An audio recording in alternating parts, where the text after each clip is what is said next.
The views and opinions expressed by tonight's guest and topic of discussion do not necessarily represent the official policy or position of Spaced Out Radio, Spaced Out Saturdays or Sundays, SOR Media, its hosts, syndicated carriers, or anyone associated with this broadcast. Any rebroadcast, reproduction, or other use of this broadcast or podcast without the express written consent of SOR Media is strictly prohibited. Listener discretion is advised.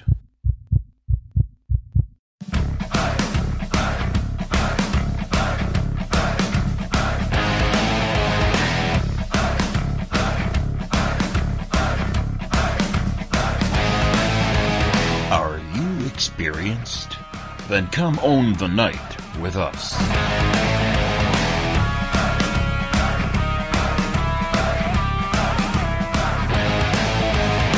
Little brother has taken control, shoveling dirt in every hole. Predators to condemn your soul, watching you and watching me. We're all stationed atop the mountains of British Columbia, live from SOR headquarters. This is Spaced Out Radio with host Dave Scott. We live behind glass curtains and act like nothing's wrong. Soon you will belong. You can follow us on our website, spacedoutradio.com, and on Spaced Out Radio on iTunes. You can follow Dave on Twitter at Spaced Out Radio, and on Instagram at Dave Scott SOR, on Facebook at Spaced Out Radio Show, and on our YouTube channel, Spaced Out Radio. Brother wants to make headlines, be immortalized. Everyone's got an electric eye with the digital spies. They've watched you for so long. I know you're out there somewhere watching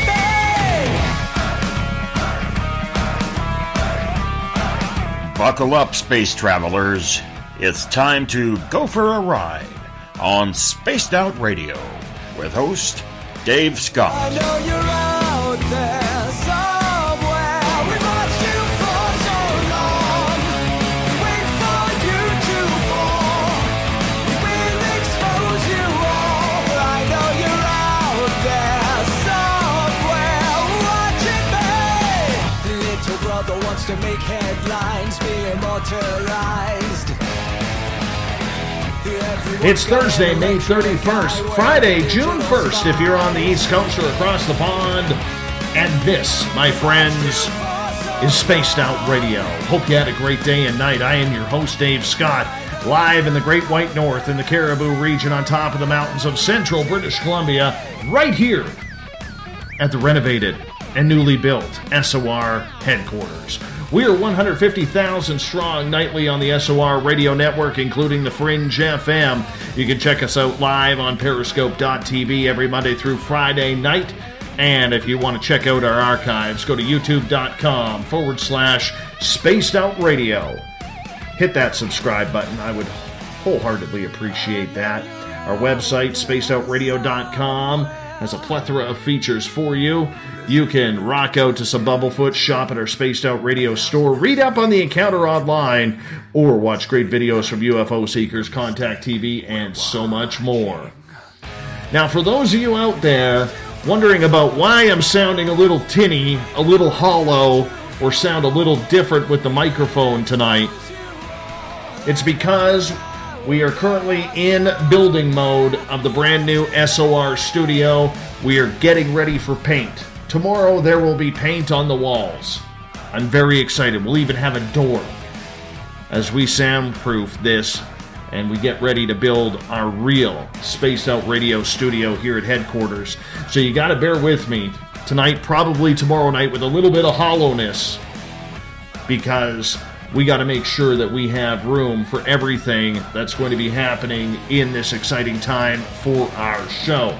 So I apologize that if I'm sounding a little tinny or a little hollow or echoey, but that's just the way it's got to be for right now. So I promise you, very, very soon, we are going to be able to get back to sounding better than we ever have on this show. You know, we have talked many a times on this show regarding who are some of the up-and-coming researchers to take the paranormal phenomena to a brand new level. Tonight, I think we have one of them in Michael Freehawk Polani. Michael has been a researcher for over 25 years and an experiencer for much longer.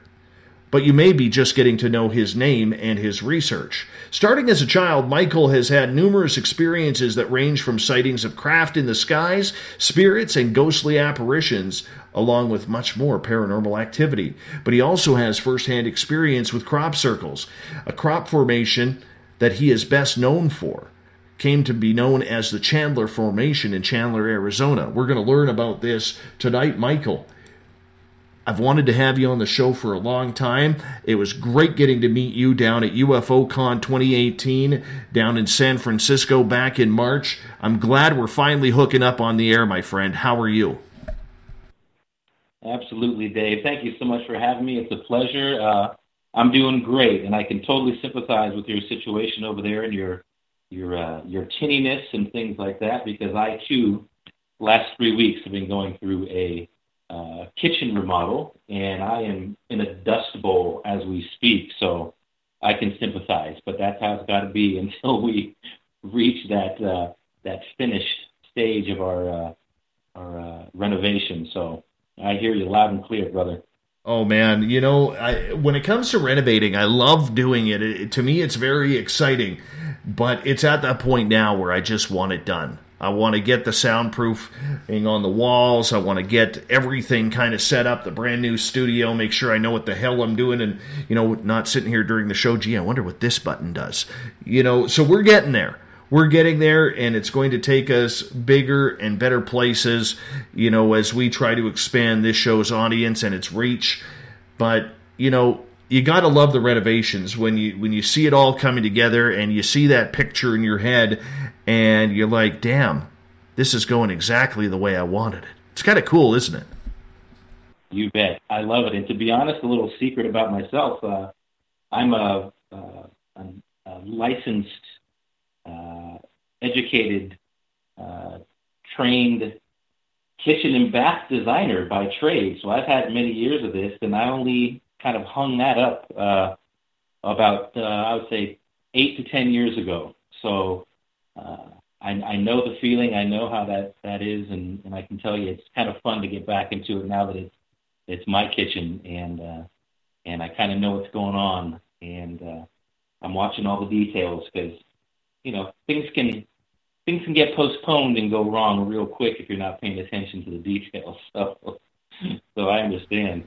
Isn't that the truth? Michael, it was so great to get to know you at UFOCon back in San Francisco. And, you know, you're probably the one guy I wanted to sit down with and just chat and have a beer with. We didn't get that opportunity because when you were available, I was busy. And when I was available, you were tied up. And it's just a little bit, you know, one of those situations where it just didn't work. But I want to introduce you to our audience tonight and say thank you for joining us for the 3 hours on the show. What got you into this? Tell us your story and how you became who you are today. Right. Well, you know, originally, as you kind of said in the intro, Dave, that it's interesting things have been going on in my life for a very long time, since I was a young child. And I was born and raised here in the San Francisco Bay Area. And I knew at a very early age that there was something else going on outside of our three-dimensional reality. And really, at that time, it had to do with sensing energies and sensing things in our room, maybe as a child. And I know most people go, well, you know, everybody, when you're a kid, you think the boogeyman's in the room and there may be something hiding under the bed or in the closet. And, you know, I didn't really have that experience, but the experience that I did have was just something being in the room with me on many occasions. And I kind of got used to that. And then from there, it kind of progressed into seeing things in the sky, flying around that I knew were not conventional aircraft. And, being in the Bay Area, we're surrounded by airports. We've got San Francisco Airport and San Jose and Oakland. And a lot of these things were nothing like the lights that I was used to growing up seeing in the sky. And a lot of these things happened in the daytime. And, well, we come to know them as unidentified flying objects or craft or ships or what have you. And it kind of progressed from there. Really, I kind of put some things on hold through the high school years because I was really concentrated on a future prospect of professional football. So I had played high school ball after the Pop Warner little Pee Wee League and moving into the college years. And all that kind of got put on the back burner. And you know how society can kind of suppress our sixth sense and our creativity, and this is what you're supposed to do. So, I kind of conformed, and to be honest, I didn't mind at the time because I really wanted to be a professional athlete. So I really concentrated on that for many years. And after that phase was over, I got a pretty serious shoulder injury. I had reconstructive surgery on my shoulder, and then life kind of got back into a groove again where I started experiencing these things. And as I look back on it now, I'm pretty sure that everything back then was even in divine order. I wasn't meant to take that into the professional ranks, although I thought I was capable of doing that. I think the universe had another plan for me, and that was really delving into our favorite topics. The UFO topic, the crop formations came a little bit later, but it really started to revolve around what is this three-dimensional existence? What is this really about? And why are we here? And where do we come from? And all those questions that we tend to hear when we go down this rabbit hole. And a little bit later on, after I moved from California to Arizona, I was in there in the 2000s, and that's where some of the other things started to occur. As a child, I would say, Michael, as a child, did you have experiences or sightings, or was this something that you didn't realize until your dream of playing pro football was kind of cut short? Right. I would say when I was a kid, I paid attention a lot to my surroundings, and I think I'm the same adult. I'm very detail-oriented. I'm a constant observer of my surroundings, and being the youngest child of three siblings, I had a lot of time to spend by myself. And, football and sports was something that I did on my own. I wasn't pushed into it from my dad or anything like that, and had a lot of time to really pick and choose what I wanted to do. And I was very artistic, always painting, always drawing, things like that. And I was well aware of what was going on around me, and kind of just sat on it and suppressed that in a way that didn't share with many other people. A lot of these things came out later in life, and now my family members will be the first to tell you that, Michael experienced a lot of interesting things, and some things are a little far out, but they never thought I was crazy. They knew that there was something to this, and as I got older, a lot of things started to get validated, and a lot of things that I was experiencing and saying are starting to come to pass. And now I think for the most part they have a bit of an interest in it as well. And, I'm always happy to talk to them about that. But I did know early on.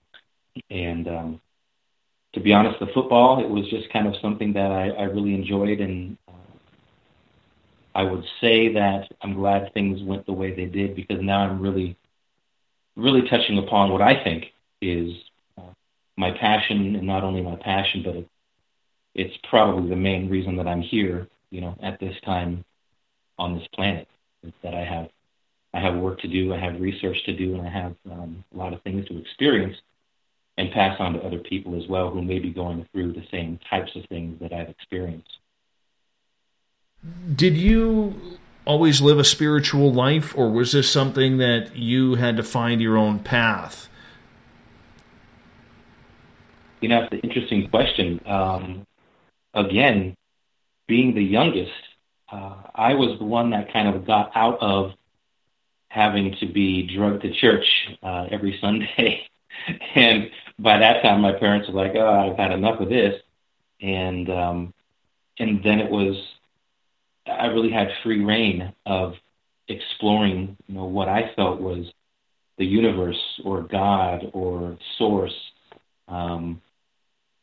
And I've had that conversation with my mom on a couple of occasions, and I think because of that aspect, I really did get to kind of feel things out myself and what resonated with me and what didn't resonate with me. And I always knew early on, you know, I was always confused about church at the time, and used to say, well, you know, if God is everywhere, why do I have to go to church? Why can't I do that in my bedroom? And, you know, everything to me was church. You know, nature was church. You know, my backyard and just anywhere that I was, I knew that I was a part of that all-encompassing energy, you know, that we call God. And I think I'm very grateful for my youngest sibling status for that, because I really did get a chance to explore on my own without any kind of judgment or forcing something that I really wasn't passionate about or interested in. So I'm happy. I'm happy. So my spirituality, of course, grew later on in life, especially when, excuse me, after I moved to Arizona. You know, I spent a lot of time in the Sedona area and immersed myself in a lot of the indigenous cultures and having to really get my finger on the pulse of what it is and what is spirituality without religion. And, you know, if religion acts as a focus for some people, I think that's great. That's something that does provide them that focus, and there's many paths, you know, to spirituality. And for me, I just felt that it was more of the indigenous ways that had that symbiotic and very synergistic existence with nature. And that really opened my eyes to the other realms, if you will. And it really accelerated from there, from my time in Arizona. What did you see in Arizona that changed you? I would say the main thing that changed me was there was definitely an energy in that landscape. I never thought in a million years that I would move to the Southwest, into the desert. And, you know, out at that time I was married, and my then wife and my kids, we moved out there just for a better, little more carefree life. You know, it's very expensive here in the Bay Area, and it seemed like you're just working, and there's no time for anything else. And once I moved there, I felt an energy in that land that I've never felt before here in California. It's a different vibe. And when I started to see the red rock, and I started to understand the indigenous cultures and things like that, and what their connection was to, I'll just use the Pleiades, you know, the star system of the Pleiades and the Seven Sisters, and seeing how far back that goes and how sacred that relationship is, and they really view our reality very different. You know, it's not just three-dimensional. There's numerous worlds happening all at one time, and I think my perspective changed simply from talking to elders, and after that point, I would say, in being introduced to kind of the different vibration of Arizona, then I began to experience more things, firsthand experiences.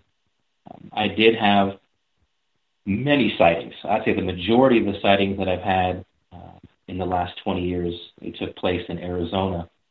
And there's one certain area that I live very close to where the famous Phoenix Lights were at in 1997.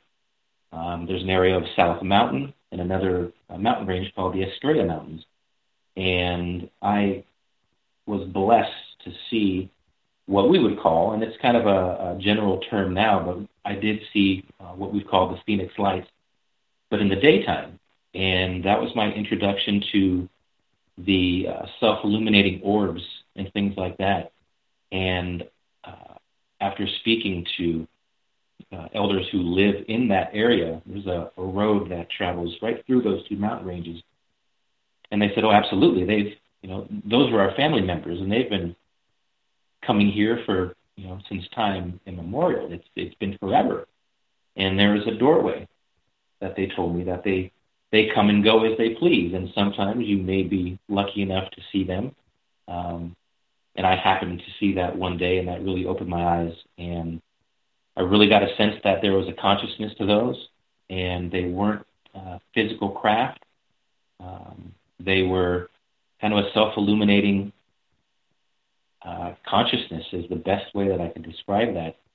And, that kind of led into the Chandler formation. But I can tell you that I did kind of cut my teeth on the crop formations here in California before I actually moved there. So things really started to ramp up for me, and very, very personal experiences. And I love to talk about it, and that's what we're here to do tonight. And I'm looking forward to the rest of the show, that's for sure. You are someone, Michael, who has had crop circles, UFOs, extraterrestrial type contact. Is there anything that really stands out from you? And we're going to get into the crop circles, but outside of the crop circles, is there anything or any experience that really stands out to you that really changed your perception of the way life is?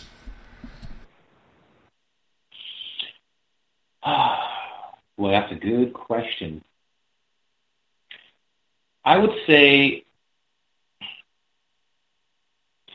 the one-on-one interaction that I've personally had, I would say that's the biggest modifier to my reality. And I would say the reason being is that there's an interaction. These separate phenomena that I've experienced, they all have, something in common, that they're all connected in that they are beyond our third dimensional reality. I quickly learned that there were things that I could not see or hear with my five, senses. I couldn't see some things. But then there was an inner feeling that I learned to trust from a very young age. And the main thing for me is that I learned there's a one-on-one interaction. And there is obviously things that we may never have all the answers to, but when it personally affects you, it really doesn't matter what other people think or say or critique you on. Just the human being is like that. If something's happening on the other side of the world and people are, hungry and homeless and just going through horrible living conditions, it really doesn't affect you until it happens to you or somebody that you know. And this whole conversation of these different phenomena are no different. When it personally affected me, it really opened my eyes. It really put things into perspective that all is not what it seems. And it begins to explain a lot of things that you always had questions about, whether it was politics, whether it was the government's stories that weren't in our history books that we read in school. Things start to make a lot more sense. And I would say these experiences absolutely changed my entire reality. And I would be lying if I said it was easily digested. When I started learning about a lot of the, what people would call conspiracies, I was seriously in a depression for a good week before I really got a grasp on where do I go from here.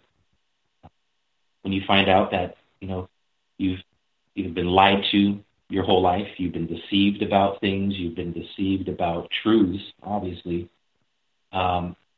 it's a big blow. And it's not for the faint of heart. You really have to sit back and gather yourself and realize that there is a very large campaign to keep you and your thoughts and to keep humanity very suppressed for some of the control agendas and the power agendas and the greed agendas. There are people who are here to do that, and it's hard to swallow at first. But once, hopefully, you get a grasp on that, you find out where your place is in that. Do I just sit back as a victim and just watch this world go by and there's nothing I can do? Or do you empower yourself with the information and the research and really see that you can make a difference? But it takes a lot. And this hasn't been an easy road by any means. But it's funny, once you get to this point, you realize that you can never go back.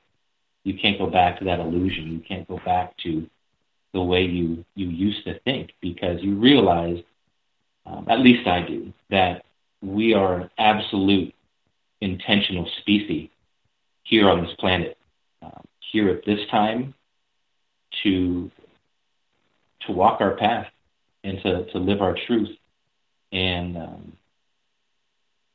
to me, I think that's just an amazing gift. I feel blessed every day that I'm here. I'm right here. I'm right now, and I'm knee deep in everything that's going on. And every day that goes by, I know that I'm not the only one. There's a lot of us that are shining a lot of light in a lot of dark places. And I really think that's just kind of a culmination of how kind of piercing the veils between this dimension and other dimensions and experiencing things firsthand. I think it has changed everything about me and my outlook on what this life is actually about. And for one, I can tell you that I'm very excited about every day that I wake up and know that I have basically a mission to do.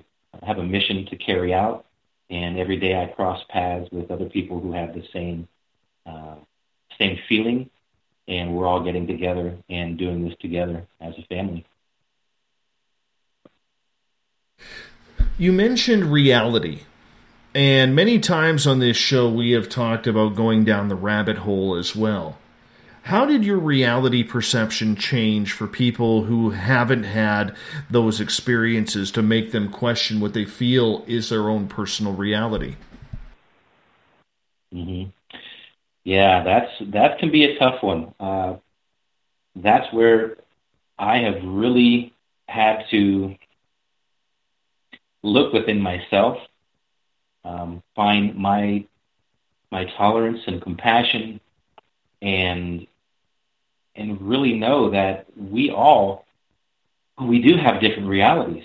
I mean, we're all here at the same time, but we certainly do have different experiences that mold our quote unquote reality. If anything, I would say everybody wakes up, at a different time in their life. If they do, some don't, and I'm not one to judge or argue somebody's karma. Why they're here and what they're here to experience at this time. But I can tell you, I've had many conversations that have tested my compassion. But I've gotten much better because the deeper that I go into this, I realize that we all evolve and we all do learn at a very different pace. And I think, nothing happens a minute sooner or later than it's intended to happen. And, when I talk with people, there's some people that are just starting out, there's people that have had experiences for their whole life, but we are still all one of the same, 3D reality. And I've learned that I can really take a lot away from other people's experience as well, even if they're not mine. And at the same time, I've had a lot of good feedback from people who have no interest in my experiences, but I find kind of a happy middle ground and talk to them about it. And, it kind of changes their perspective too, although they may not agree with it 100%. I think it's all a part of the learning process where we're at right now. And I don't think anybody that we meet is a mistake. When we think we have things pretty much nailed down, we'll cross paths with somebody who challenges our very belief system that we think we have a handle on, and we may see it in a different light. But I can tell you,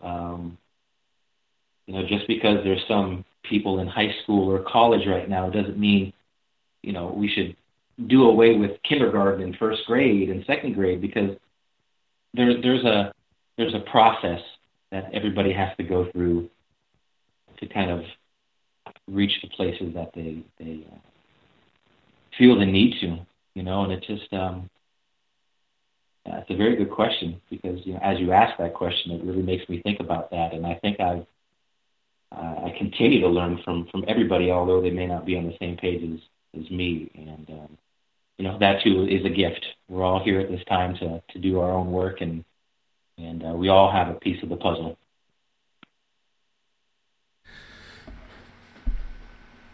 Were your mother and father or your siblings or relatives into the spiritual aspect of, or the connection with aliens or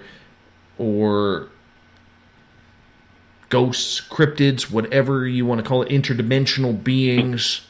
Or were you kind of the first to kind of step out of the limelight in the family to say, hey, this is what's going on?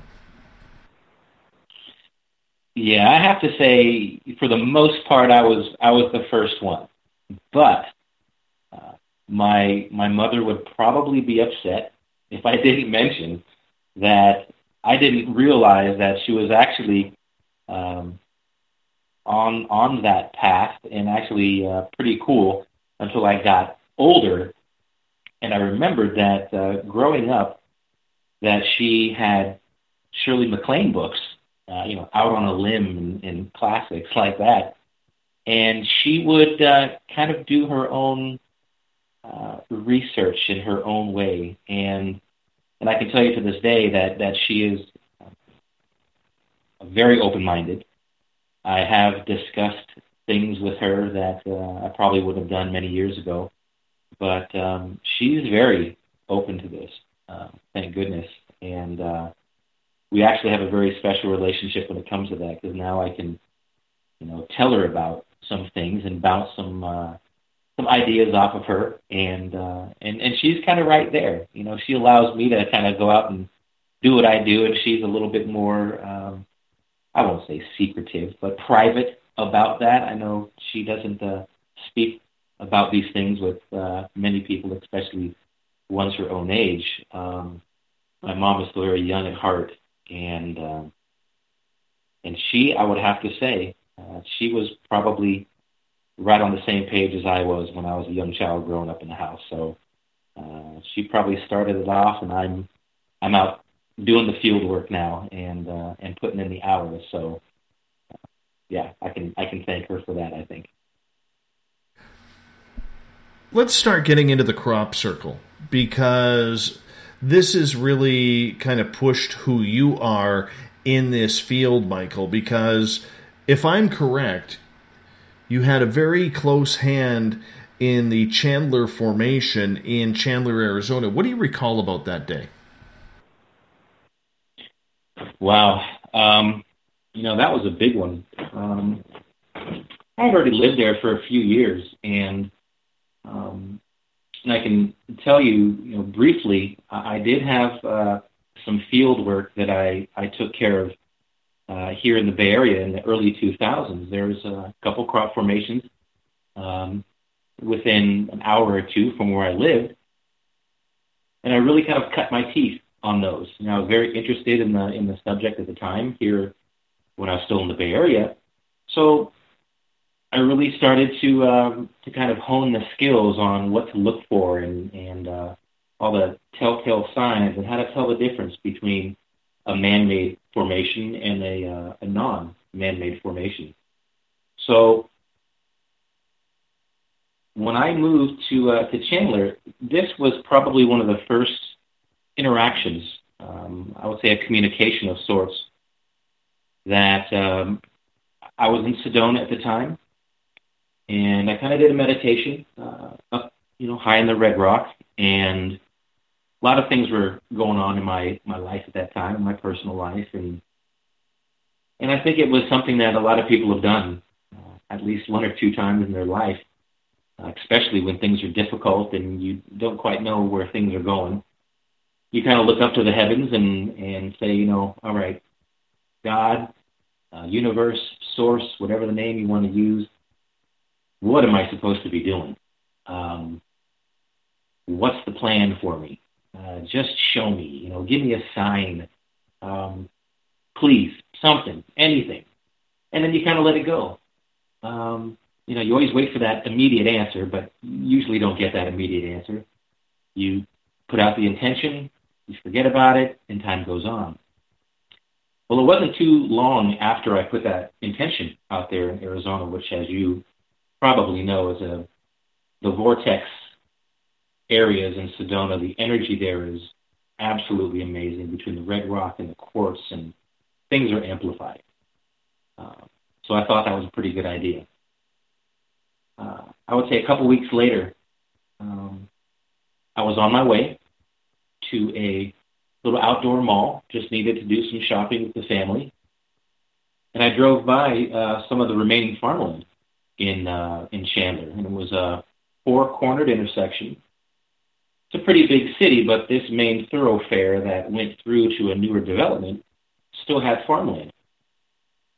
So I drive by, and the traffic was a little backed up, and as I'm stopped, I looked to my right, and I looked in one of the fields, and I saw that the field was flattened. And I said, boy, that kind of looks interesting over there. And as I'm driving, the traffic is now moving. I'm still looking to the right, and my then wife was saying, could you please watch the road and quit looking over there? And I said, yeah, I know, but I think I see something. Real quick, I just have to make a U-turn. Just give me 1 second. Made a U-turn, came back, and parked on the shoulder and got out of my truck and walked right on the shoulder there, and I looked into the field. Immediately, I noticed that it looked very strange. Now, my first thought was, okay, there could be an irrigation issue. Looks like maybe some water could have flowed here and flooded this particular field. I said, well, maybe a truck, they're driving through. So right at this time, I realized that I've got a little battle going on in my head. I got the left brain talking and the right brain feeling on what's going on here.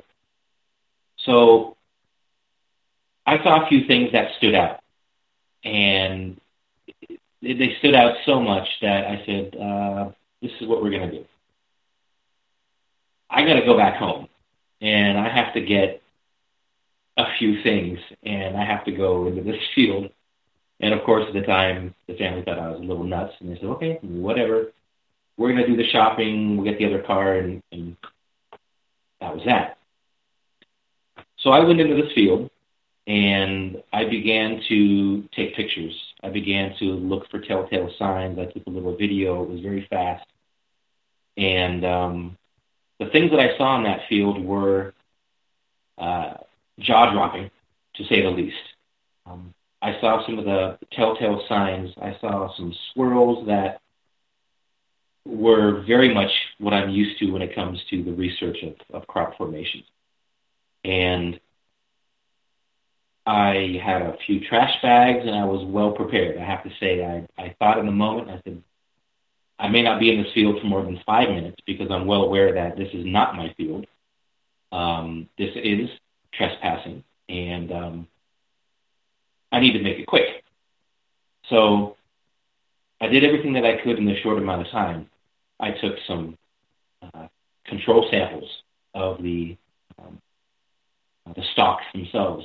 I took some stalks from the inside and put them in separate trash bags. I knew I was going to have to label control samples A and then B, and there's going to be C and things like that. So I would say at that time the adrenaline started to pump a little bit because every place that I looked, I saw things that I knew were probably not man-made from my experience. And right about that time, I got a little spooked because a private plane started to go over this area that I was in, and they made more than 2, 3, 4 passes, and I said, okay, this is probably the time that I should get back in my truck and go home before I get in trouble. So I did everything that I possibly could. I didn't get everything I wanted to at that time, but I settled for what I had, and I went home and I started to do the labeling. And I have to say, I went back, I would say I went back about a day or two later to get more because I just didn't feel I had enough to really put together a thorough field investigation.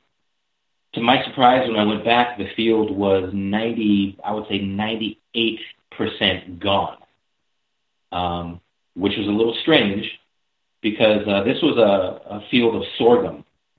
And sorghum is typically used for cattle feed. It can be used for sorghum syrup, for sorghum beer. But in the area that I lived, it was mainly used for the cattle feed. And that was not done growing to its optimal harvesting height. It was only about waist high, maybe a little bit more, but it should have been more like, a foot taller. So everybody that I spoke with at the time, they said this was harvested early. We pretty much think that whoever owned that or whoever farmed that may have seen me, may have known why I was there, and they didn't want the attention, and they got rid of that field very quickly. So fortunately, when I went back and saw that it was mostly gone, there was an area that had some remnants of really what I was looking to go back and get. And thankfully, I got a lot more stalks in this one little patch.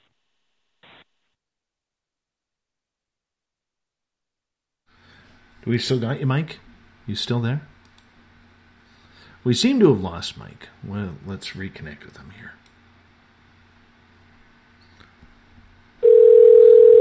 Hope he didn't lose his battery. Hope he didn't lose it.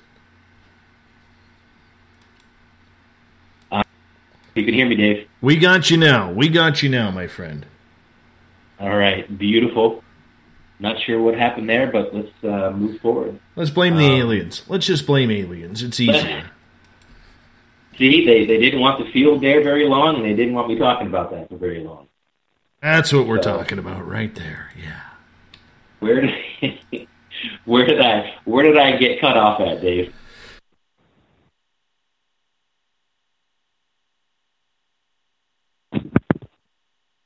Can you hear me?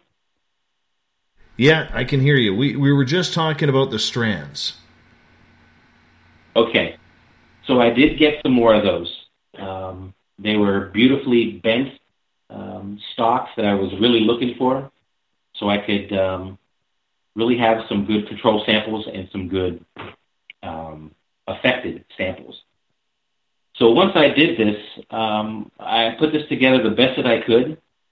And this was actually, I did mention, this was in 2007, 2008 that this had occurred. And immediately when I started to see some of the biophysical changes of the samples that I had put together, I started to assemble a little bit of a team around me, people that I trusted. And the main person was Linda Moulton Howe, who, as you know, amazing author, researcher, earthfiles.com. I mean, she was an integral part in getting this information out. And that's exactly what Linda did. Linda was the one who got all of my samples and had them FedExed overnight to Mr. Levengood, who was the biophysicist at the time. He has since passed on.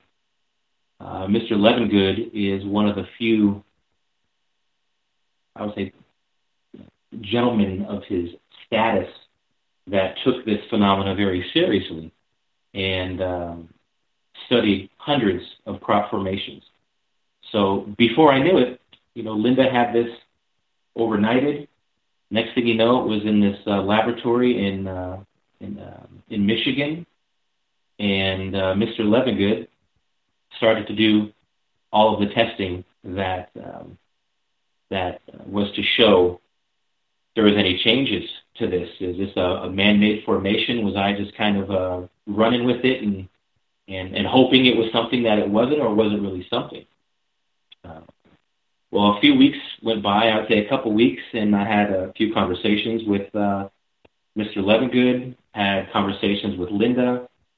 I also shared my photographs with Nancy Talbot, who is an amazing researcher. In her own right. She's been on this show as well a couple of times.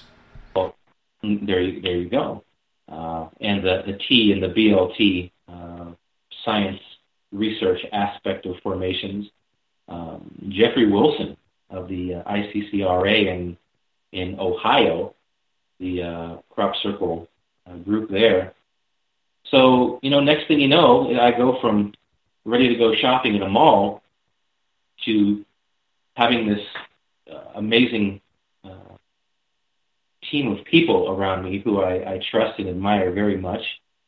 And to my surprise, after the 2 weeks I would say 2 to 3 weeks of analysis from Levengood, he called me up one day and he said, "Is this Michael?" I said, "Yes, it is." He said, "Well, I have some results for you regarding your crop formation in Chandler."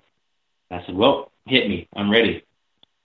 And he said, "First thing I have to say is I've never seen this amount of anomalous activity in a randomly down formation such as the one that you found."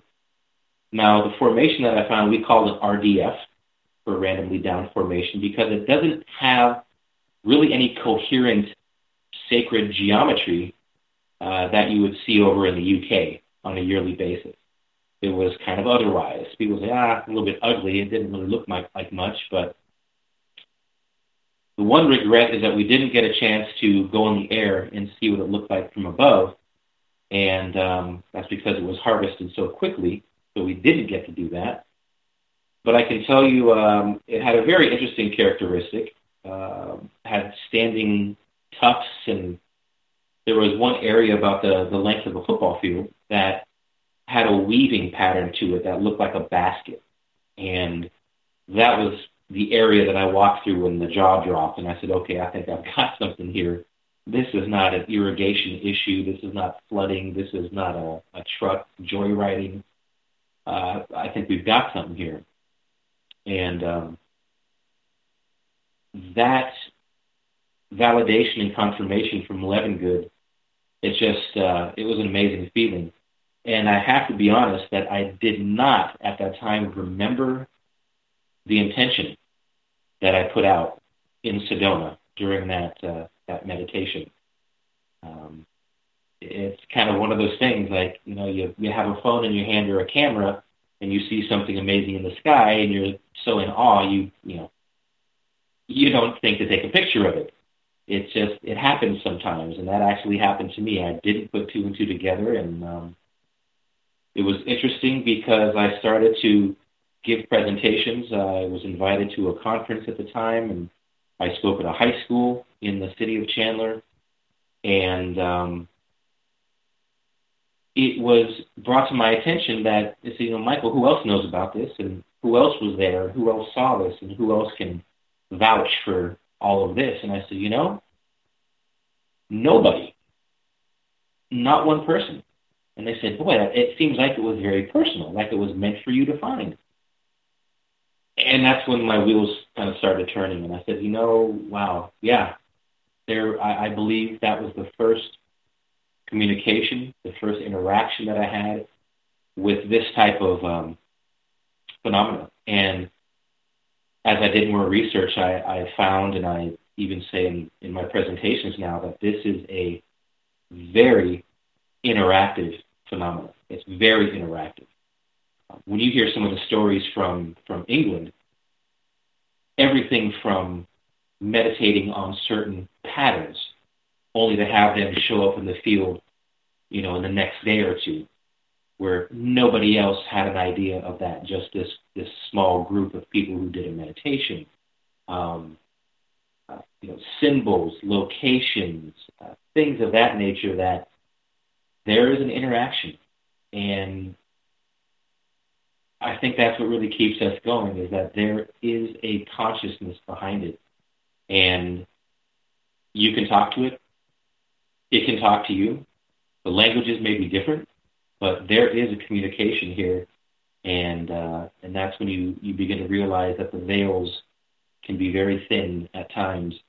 And boy, it's like every time I get into a field like that, it's kind of an out-of-body experience, because you realize, just as you walk the path of maybe locations on the planet, that that there's an ancient history and people hundreds or thousands of years older than you stand or stood in the same spot that you now stand. It's that same kind of feeling that you're sharing space with something that is ancient and amazing. And you realize that, I'm a part of that as well. And this crop formation phenomena has just blown me wide open, to be honest. And although I've, have experienced many aspects of other realms and different energies and things, I would have to say that, yeah, this is the one that woke me up the most. We only got about 4 minutes before we have to go to our first break of the night here, Michael. When you came across this crop circle, what was your initial reaction? How did you feel inside? Did you realize what you were stepping into? I would say initially I was very tentative. I was very hopeful. But again, when you're faced with something that you've researched, you've read about, you've studied, and then there's a possibility that you may be face to face with it, it was a very interesting feeling. You have all the healthy amount of skepticism. No, this can't be what I think it is. Probably not. I'm overthinking this. This is what I want it to be, and it's probably not. But until I stepped inside, I think something changed within me. I definitely felt a sense of that was where I was supposed to be in that moment. And because of that feeling is when I felt like, okay, now is your chance. You're being asked to do something right now. And are you going to do it, or you're not going to do it? And I don't think there was ever a time where I said, no, I can't do this. I saw it, and that's when I ran home and I got what I needed and came back, and I knew exactly what I needed to do. And it felt like literally, and it wasn't in an egotistical way that it was meant just for me. I knew that it was put there for me to see, and there's still free will there. You can choose to do that, or you can choose not to do it.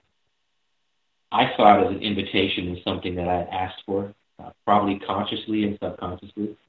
And when I saw it, I felt it. I felt it right in the heart chakra. I felt that, all right, I've got work to do, and here we go.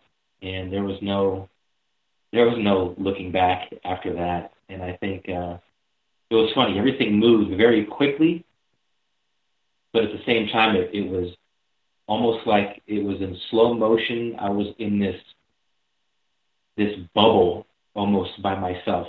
And I'm usually the guy, well, not so much anymore, usually the guy who, doesn't like to be the life of the party on stage, and everybody's looking, and I'm like, geez, I don't want to do anything silly.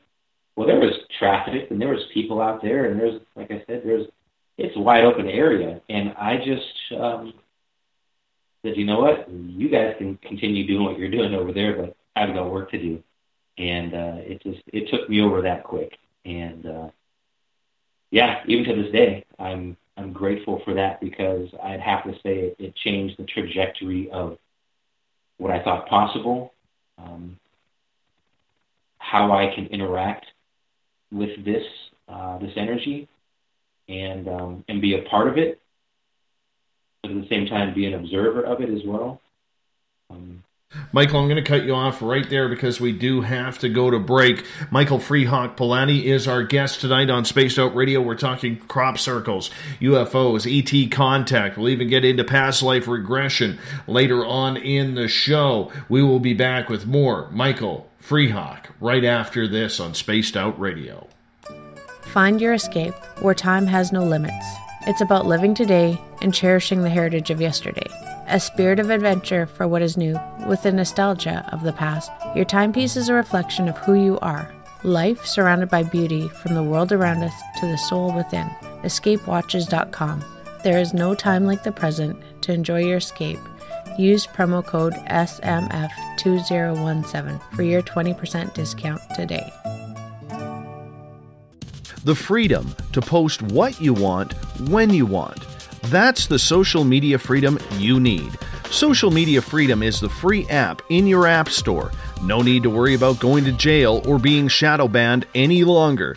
It's the freedom to say what you feel. The freedom to know Big Brother isn't watching. It's the way social media is supposed to be. Social Media Freedom. It's time to set yourself free. Download from your app store today.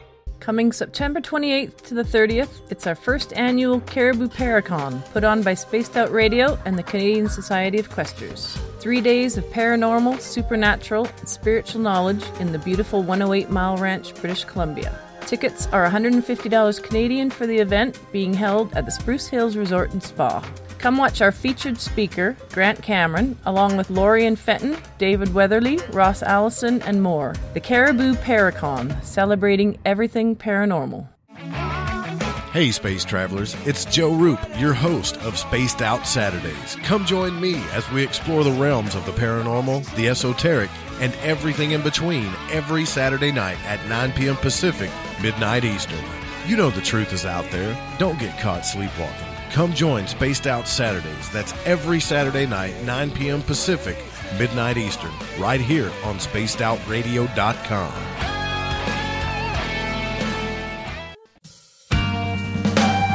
Hi there, this is Tessa Nicole Thomas, and I'm going to take you for a ride every Sunday night on Spaced Out Sundays.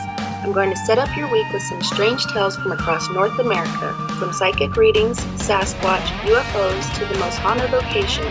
Come join me at SpacedOutRadio.com starting at 9 p.m. Pacific, midnight Eastern, and let's get weird together. I'd love for you to join me. Spaced Out Sundays at SpacedOutRadio.com. 365 days a year, we're in the field, investigating UFO sightings, talking to alien abductees, and visiting secret military locations like Area 51. We're UFO Seekers, official partner of Spaced Out Radio. Follow our daily search for the truth at ufoseekers.com or like us on social media. Catch us on Spaced Out Radio every third Monday of the month as we discuss Area 51, UFOs, and more. And also, don't forget to subscribe to us on YouTube. It's paranormal news at its finest. Welcome to The Encounter, at spacedoutradio.com. The Encounter online is SOR's trusted news source for everything weird and strange going on around the world. This is news editor Eric Markham. Our team of journalists are scouring the planet for those strange stories that rarely make the mainstream. No fear-mongering or fake news here. Head over to spacedoutradio.com and encounter the Encounter. Heading to Vancouver and looking for some great nightlife? The Moose Vancouver is the place to be. Catch a game on one of the big screens or just come rock out to your favorite 80s and 90s hair bands. Great food starting at $6.95. The Moose Vancouver is open until 2 a.m. nightly. It's easy to find near the corner of Nelson and Granville. The Moose Vancouver is the official rocking bar of Spaced Out Radio. Want to learn more about aliens, cover-ups, conspiracies, cryptids, and the paranormal? All you have to do is tune in S4 as we take over Spaced Out Radio Night, starting at midnight Pacific, 3 a.m. Eastern, each and every Saturday night, right after Spaced Out Saturdays. Hi there, this is Eric Cooper from Forest Moon Paranormal. Join me, Corey Ruiz, and friends as we discuss the hot topics of the night. It's fun, entertaining, and as dark as the night. Find us at spacedoutradio.com. Are you interested in advertising on Spaced Out Radio? Head to our website at spacedoutradio.com and click on our advertising tab. There, you will find an assortment of ways you can get your product out there with us, from radio commercials to banners and social media. Have a product you like our hosts to endorse? We can do that too. Visit spacedoutradio.com for more details. Do you want to know what's really going on in your world? Do you have questions about who you can trust in the mainstream media? Then look no further than the Rebel Planet. Come get the straight answers right here at spacedoutradio.com. Join me, Jamie Sexton, creator of Rebel Planet News, as I fill you in on the stories behind the stories. All you truth seekers, be sure to tune in to Rebel Planet on spacedoutradio.com the third Thursday of every month. Visit purpleplates.com today. For over 40 years, the Purple Energy Plates have been delivering amazing results for their many customers. Inspired by the great genius Nikola Tesla, the harmony, healing, and energetic effects of the plates have proven over and over to be beneficial and often miraculous to thousands of customers. Check their site for daily specials and choose from their many energy products. You won't be sorry. Visit them today at purpleplates.com. So, you love talk radio? Then you'll love TalkStreamLive.com. TalkStream Live is always on, 24/7, with the best streaming talk shows. Find your favorite talkers and discover some new ones. It's free, readily available online or on mobile with any smartphone or tablet. Finding your favorite talk shows all in one place has gotten a whole lot easier. Just go to TalkStreamLive.com. Be sure to download the free apps from Google Play or the iTunes App Store. The views and opinions expressed by tonight's guest and topic of discussion do not necessarily represent the official policy or position of Spaced Out Radio, Spaced Out Weekend, Spaced Out Radio Limited, its hosts, syndicated carriers, or anyone associated with this broadcast. Would you like to connect with us? Head to spacedoutradio.com for all your latest show info. And hit us up on Twitter using the hashtag SpacedOutRadio. Now, back to Dave Scott and SOR.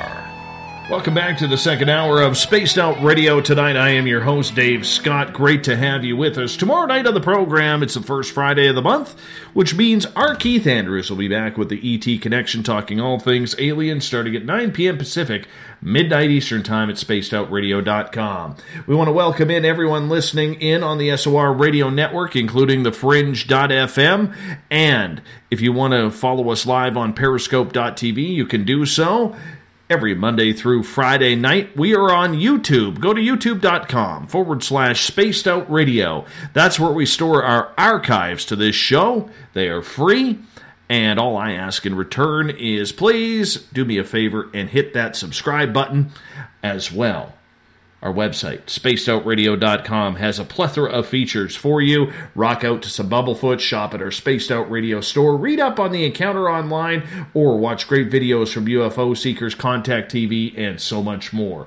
Tonight we are talking with Michael Freehawk Polani. He is somebody who studies crop circles. He is also into UFOs, has his own ET experiences as well, and so much more that we are going to get into tonight. Michael, welcome back. Thank you, Dave. Appreciate it. Michael, in regards to this crop circle that you had seen and found before you reported it, how big was this? You know, I would say that I didn't even get to investigate the entire field. I can tell you the weaved part that I saw, that was at least a football field long in places. So football field, easy. Very large. Wow. Oh, before we continue, I forgot to do the SOR password. Bill Cardwell set the password, Quay Estuary. Quay Estuary is your password. Use it wisely, space travelers. Bill's going to kick my butt. I never forget the password. That's like 2 days in a row I've done that. We need to get the password out there. So, Michael, the size of a football field, I mean, that's 100 yards by, I believe, 50 yards. I mean, that is massive. What kind of shape was it? Could you tell being on ground level, what it was shaped like, or did you have to eventually see pictures from the air in order to see what you were actually standing in? Right. Well, unfortunately, we never got the chance to see it from the air. I know somebody did, because I think that was the people or person who was in that private plane when I was doing my field work. So I know somebody saw it, but unfortunately it wasn't me. What I have an idea of what it may look like, and again, it didn't seem to be any sacred geometry type shape that we're so used to seeing in the UK every year. This had standing, what I would call just tufts, big tufts of this field, very hard, compacted tufts that were intermittently strewn across this field. So from my experience, up above it, probably those look like, little individual dots here and there. I won't say braille, like a braille type of formation, but I can tell you I've seen those types of formations before, and it really didn't have much of a flow to it, to be honest. I mean, it had the basket weave area that was just one long row, then it had these little dots everywhere. So, I mean, I really wish I knew what the whole product looked like as a whole. But I did notice in some pictures that I had taken that I could see some depressions off in the distance. So that's an area that I never got to. So it probably was every bit of a football field size, but the area that I actually investigated, filmed, took pictures of, and got all my samples from, I probably was not even investigating more than a half of that, I would say. So there was quite an area. What was the energy like inside, standing in the crop circle? I have heard stories where nothing seems to change, just feels normal, and I've heard other stories where the energy is so strong that some people can't even handle standing inside of them. How was it for you? Right. For me, I would say my adrenaline kind of took over. I didn't feel anything very physical other than a little bit of a euphoric feeling, and that could have been just attributed to, the occasion. What I can tell you is that I did have an intermittent battery drain in my handheld, I think it was an older RCA handheld video camera that actually has the little teeny videotapes in it. That had an intermittent battery drain, so it seemed like it went from full all the way to empty. And I remember saying on the videotape, I was annoying myself when I played it back and listened. I kept saying, oh, the battery's about to die, so let me just go over here. And, oh, the battery's about to die. So it actually went from full battery down to, empty, but I recorded as much as I needed to record. But that battery definitely drained very quickly, and that is a telltale sign. We've seen that over and over in formations from, planes that fly over. Their navigation equipment, if you will, on their plane changes or shuts down. The cameras are drained. You said the energy can be very disrupting to people's stomachs. They become nauseous. They get headaches. I didn't get those, thankfully, but I could tell you it was thriving with life. And that's not always the case, because sometimes birds don't like to hang around certain crop formations because of the ultrasound aspect. And that's what they use at airports, ultrasound to keep the birds away. And this particular one, there was a lot of birds. There was tons of ladybugs, which I thought was kind of interesting. I was covered in ladybugs as I walked through the formation. But the energy itself was more registered, I would say, on the machinery, and the birds and the insects loved it. So I fared pretty well. What kind of equipment were you using to test this crop circle? And what were the readings like? Was there high EMF or anything along those lines? I have a very, very old, it was very, what did I use it for initially? It was just a very small EMF meter that, to be honest, at the time, I think I bought it to put in front of my TV and my microwave oven and see how much I'm being, exposed to. So I brought that, but it was only, I would say registering half of what I expected. It wasn't pegging it at all.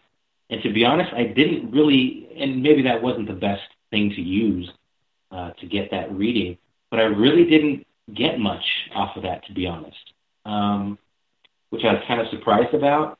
But I was personally more interested in getting those stalks, looking at the condition of the soil. And like I said, Levengood, his testing really bared out some of the major changes in there. I didn't send him any soil, but I had some of that soil with my, put in a little box, compared it to the surrounding soil. And I can tell you, just since I'm talking about the soil, that there's a very typical look to the soil, that even if the crop, the surrounding area is very moist and wet from, say, just the morning dew, or even if it's rained, like we've seen in the UK, in the formation itself, the soil is, for all intents and purposes, it's dehydrated. Bone dry, bears no resemblance to the soil outside of the formation. And that really lends a lot of credence to the energy range that we have found a lot of these formations exhibit, which we find, again, mentioning the microwave, we find that is in the microwave range, and the soil kind of bears that out. We see very dry, and this formation was no different, extremely dry, very uncharacteristic. The other investigators who were called into this, how long did it take them to get there, and what was some of their reaction when they arrived on scene? Well, that right there is the beauty of this formation, in my experience.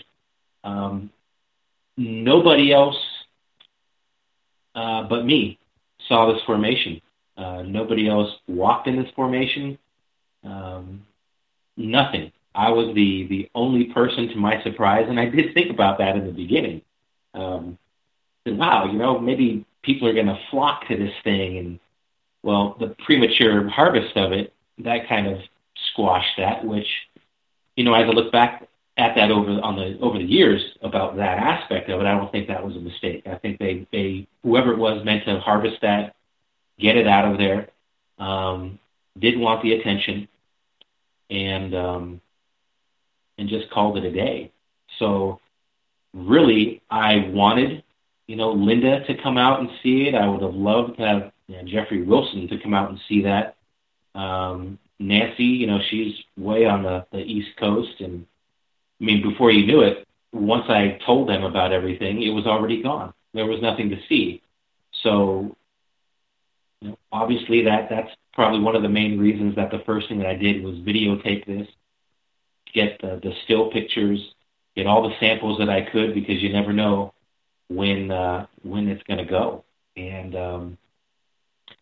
that was really, it was heartbreaking, but at the same time, it also gave me a sense that I was where I was supposed to be. I was supposed to kind of capture this and disseminate this information to the public, and that's what I did, and that's kind of what I continue to do.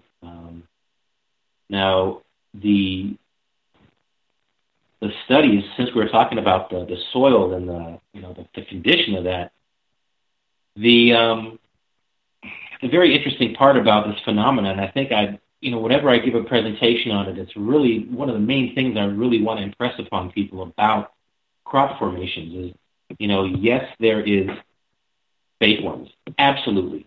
Some of these people who do these crop formations in England, I have the utmost respect for them. They are field artists. They're very good at what they do. But you have to remember, for there to be a man-made or for there to be a hoax formation, there first must exist a real phenomenon for anything to be hoaxed. So, it's pretty silly when you had the whole Doug and Dave, the two old chaps who said they did everything in the early 90s so they could make this phenomena go away. It's really a silly premise when you say, well, we made these, so that means all of them, are man-made. Well, that's the same kind of analogy people want to use, just because you find, and there is, say, fake, counterfeit, $20 bills. Does that mean that every single $20 bill in circulation is a counterfeit? No, it's not. And there's a way to find the difference between the two. They are not exactly the same. And crop formations, there's no difference in that analogy, and that's where Levengood is so amazing, or he was so amazing. He gave it the time that it needed. One of his famous sayings was, whatever is creating these formations is affecting the fundamental biochemistry and the biophysics of the plant. And that's coming from a guy of his stature and his education. That's a big statement. So what we find right there is, these things are not always the product of people who are doing it. And, the stocks are changed from the inside out. The soil is changed. There's so many things, and I don't know how far down the rabbit hole you want to go on the actual physical changes, but I do think it's important for people to understand that it's not just a visual phenomena. There are things going on inside of these stalks and inside of these plants that quickly separates them from man-made formations. Did you take any samples home with you so that way you could maybe send them off to people for study? I did. I kept some for myself, and I sent the rest off through Linda to Pinelandia Labs in Michigan to Levengood. But really, the ones that I sent off, those were used for everything. And Levengood did an amazing job of all the changes within that, in an official, his what I would call a science paper. And I know he had that up on Linda's Earth Files website at the time, and it was very well received. And he was extremely thorough. So I gave everything that I had to Levengood and Linda, and kept just a small amount for myself. So whenever I would, give presentations on these, and I still have those. I still have those to this day, and they've come in handy. But really, everything of bulk, had big bundles and properly labeled. Levengood got all of those, and I think they're still somewhere in the archives in the BLT's possession, as far as I know. When you stumbled upon this, I don't think you've given us a time of year when this happened, and how did you know you were looking at what you were looking at? Mm-hmm. Well, this was actually, I discovered it on March 25th of 2007. And that was, oh gosh. The first thing that happened is when I walked in there is I thought maybe it was weather related. So that time of year there was, the weather was great. There was no any kind of strange weather patterns because when I had walked around first doing my research, I walked to some homes that were very sparsely located around that farmland. So I was looking for some eyewitness, input. Did you see anything strange? And one person I spoke with said they did see a light, like a ball of light, an orb of light in the sky. I think days prior to that, which somebody actually came up to me after one of my presentations in the Arizona Valley, and I never knew that until they told me. There was no weather anomalies. Some people wanted to tell me that it was a wind, and that was actually told to me by somebody in the agriculture department, I believe at the time. They said, "Oh, we've seen this before, and usually it has to do with over-fertilization of the crop, and any little type of wind will lay those stalks right down. So it's, nothing to see here. Carry on, people, and go about your day." I started hearing things like that, to kind of shut me down, I think. And, I've already learned that they try to put a spin on it, and that wasn't going to happen. I was going to tell them exactly what was going on. And now that I had this information, this scientific paper in my hand, I could talk about the changes and try to educate some people on that. And to be honest, I think Channel 3 News, which I believe is ABC in Arizona, to my knowledge, I can remember, and it did get on the news, and it was handled pretty well. And again, you're the home of the Phoenix Lights, so they're a little bit more even keel, I would say, when it comes to things like this in the state of Arizona. And I guess my point is that this was put on the news. People knew about it. I talked about it, and then it just, it kind of went away a little bit. But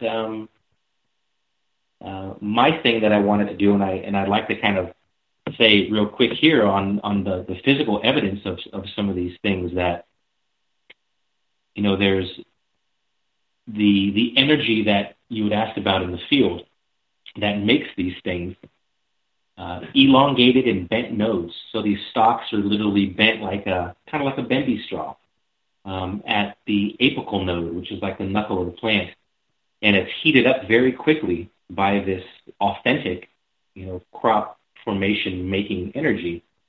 It bends it in a way because it's very hot. It's almost like a glass blower or somebody who works with steel. You have to heat it up so you can, so it's malleable. You bend that in the shape that you want, and you cool it, and then it stays in that shape forever. That's what a good majority of these stalks look like when I found them, that they're bent, and that happens because of this high heat. Expulsion cavities. This heat is very hot. It heats up very rapidly, and it heats up the moisture inside of the stalks themselves. So when you heat up something that fast, especially a stalk like this, the moisture in there, it turns to steam, and it looks for a place to escape. So they literally blow out the side of this knuckle, and we call that an expulsion cavity. Now, this formation had that, which it got it out of the realm of man-made. So the biophysical, biochemical changes, soil anomalies that I mentioned, the dehydration, and I think because of how quickly this energy comes down, it's very important to point out that what we're finding, me and other crop circle researcher and colleagues, that these things happen very, very quickly. Not like the man-made that take hours, and you have a surveying team and maybe a team of 8 to 12 people, and it takes them hours to make. These authentic ones happen, I would say, in seconds to possibly minutes. I'm more probably the seconds. Happens in the blink of an eye. And the biophysical and biochemical changes we see would support that. Not only the eyewitness testimony of pilots in the UK, we'll just say around the Stonehenge area. There's tourists that fly from one area and they go to Stonehenge, and there's usually 15-minute windows of time for these pilots out of one of the airports is Thruxton Airport. On more than one occasion, they'll fly over. The field is absolutely normal before reaching Stonehenge. And on the way back, again, 15 to 45-minute windows of time. On the way back, there's a huge crop formation right there where they just flew over. So we have a lot of evidence that shows these things happen very quickly. The electric anomalies, the energy in the microwave spectrum. There's so many things that takes it out of the realm of human beings. And for the people who think that they're all man-made and it's just a hoax, and they simply haven't seen this information. And I was happy to see that this was also present in the Chandler formation, which was not a beautiful formation like you may find in the UK, but even the ones that look otherwise, the same energy is involved in creating these things. So, boy, that totally changed my my perspective on that, because I have to say there was a time where I would look at one and I go, that's fake. That's man-made too. No, it looks horrible. Well, the book, judge a book by its cover thing was shown to me that is not the case. And even to this day, even some very simple circles can exhibit some of the most amazing anomalies in it. And a lot of field work has shown some amazing things, how it changes. It changes everything about the plant, including the germination of the seeds that came from unaffected crop or crop formation. I think this is one of the biggest things that I found that absolutely put this in a different category for me, that we're talking about seeds that have been under the presence of an energy that, when these seeds are now germinated in laboratory testing, they have enhanced vigor. They are able to grow in less sunlight, with less water, and they grow to much higher yields than prior to being affected by that crop circle making energy. So there is something going on here that has massive implications to not only the crop, but I would say our food supply and everything that goes along with that. The studies that were conducted on this were obviously inconclusive for a lot of things because, let's face it, there's not a lot of examples where there is true science involved with these. I mean, we've seen that, and I've talked to Nancy Talbot about that you can only get as much as you possibly can before you have to really debate whether or not that information is going to lead to some conclusive answers. That being said, with the investigation that you did, how did it differ from ones that, say, happened in Europe or happened in Canada or the United States, where we see them normally knocking down cornfields or wheat fields or something along those lines? Mm-hmm. I didn't see much difference, to be honest. The characteristics, I would say, were very much the same that we've seen in, the crop formations in the U.S. as well as the U.K. But as far as things being very different, I would say there was not much difference. Because initially you had just, mentioned the energy, and there's not much research to kind of, compare it to. Initially, these things, when they were just simple circles, it was always hypothesized, by, the gentleman Terence Meaden, back in the early stages of this phenomena.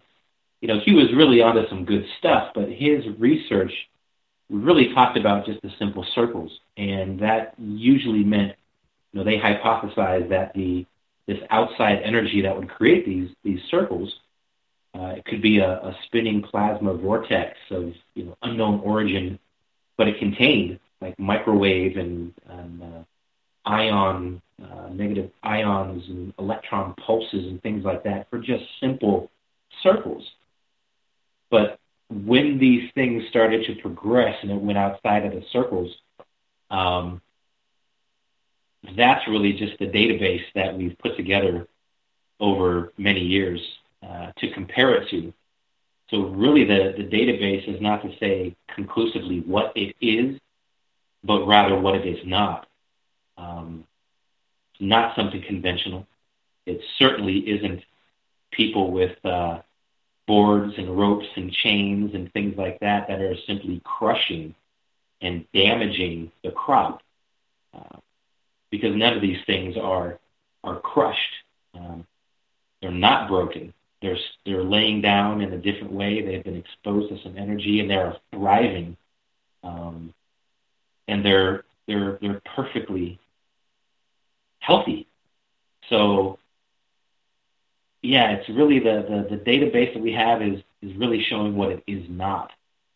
So there is some truth that it's not saying, oh, this is what it is. Not really. It's showing you what it's out of the realm of, and out of the realm of normal, that's for sure. And that's what we're still going with. We just continue to add to this database and the similarities and really what it is not. So, yeah, I think to answer your question, Dave, it was more what it's not. And we just have to continue to keep adding to this the best we can every time we find one of these and investigate to the best of our ability. Mm-hmm. Michael, when you found this and you reported it, were there any police that arrived there? Were there any military officials that arrived or questioned you in regards to this crop circle? Not at all. Not at all. I was pretty lucky, I guess, in that sense, because I did know that I was, trespassing for all intents and purposes, and I respect the farmers that that's their livelihood, and you have to respect that. And I can tell you, during the the initial preliminary research that I did on the field and asking around, that it was very difficult to find who actually owned the land, because the owner of the land was not the farmer. They were two very different people. And I think to this day I never found the actual owner. Through the news station, I requested it because we were going to do a part 2 to that, and nobody ever came forward. And that goes for any kind of authorities whatsoever. So there was no experiences with police or anything like that. It all happened so fast, and I'm sure if they wanted me to answer any questions, they knew where to find me, because by that time it was on the news, and I was freely speaking at conferences at that time, and they knew where to find me. I mean, I'm a pretty average guy who works at the normal 9 to 5, and if they had wanted to do that, they probably could have, but I never did experience anything like that. So. When it comes to the experience of seeing this, and then obviously you have to try and wrap it around your head into what you saw and how it impacted you, what did you think created it? That was one of the first questions that I got, and I can tell you some people were a little bit confused at my initial answer, because when I stood in the formation and I just kind of looked at my feet, and I was looking around at the ladybugs were in there, and I had a sense that the elements played a role in the creation of this. And I think right when I said that, I remember somebody distinctly looking at me and saying, "So what, you think the wind did this?" And they kind of had a really disappointed look on my face, like they thought I was all of a sudden like changing my tune and downplaying what this was. And I said, no. I believe that the elements play a role in this, at least this particular one. I said, but I don't believe that it was by itself. I think the elements, if it was the wind, it was used as a tool. And I would make that comparison to, I think everybody listening would agree that the tools that we use, the tools that are being used for your studio or my kitchen right now, none of those tools are capable of anything. Not until they are picked up by the hand with a consciousness behind it. And I think that goes, at least for this formation, that I think the elements were at play. But the thing behind that is, okay, just as our consciousness is using this hammer or this drill, what is the consciousness behind the elements in a crop formation? There is a consciousness. And time again, and I heard this at the UFO con that we were both at, that as varying and as different as all the speakers had of their own particular presentation, it all started to always get back to consciousness. Now, I would have had that conversation, 10, 20 years ago, but this is where it goes to. We need to learn about the nuts and bolts in the beginning and have that progression. And I think the crop formations present that as well. It's about consciousness. So, people forget when we talk about weather anomalies, whether it's tornadoes, you ask somebody, what does a tornado look like? And they give you this visual, or they draw you this, spiral line, and they say there's a tornado, this little, Tasmanian devil type thing. It says, wee. No, that's not what a tornado looks like. What you're seeing, what you're drawing, is the debris caught up in that vortex of energy. So what I believe, at least this formation, was there's a consciousness behind it. We can't see it, but it is there, and if it uses the elements to do some of that handiwork, I could totally understand that. And I think that was my feeling. The minute that I stood there and looked around, I got the feeling of the elements were there. Couple questions coming from our audience. We're going to start with Catalina here. Do you think crop circles open up stargates? Ooh, that's a good question. The more and more that I experience, I would not be surprised if it had a hand in that. I would say for me,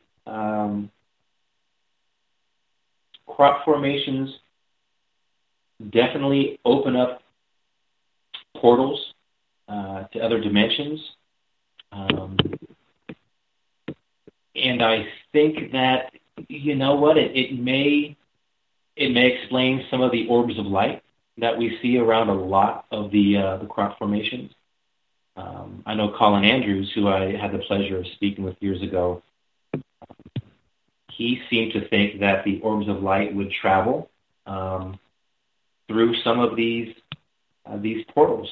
And maybe these things that were opening up miles above the field and things coming through, I would not be surprised. So stargates themselves, I think it may be on a smaller scale, but nevertheless, I think they're probably capable of that, or at least the stargates within our own consciousness are opened up by these formations. All right, let's get to another question. This one from Periscope chat room, where Aaron is asking, what about the crop circles that are more than a mile long or longer that just seem to happen to appear overnight? What do you think is causing them to be created so quickly? Well, again, the key word there is quickly. These things that are, in my experience, in my opinion, that are quickly, those are the authentic ones.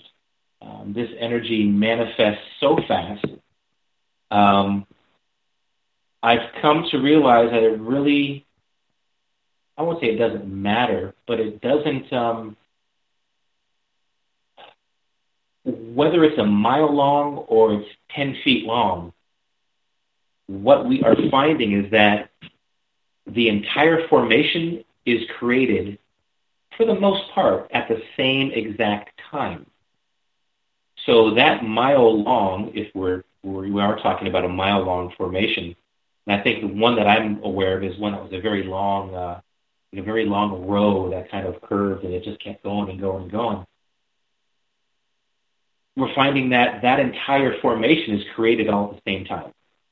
So each end, and we'll say that mile, each end is created at the same time.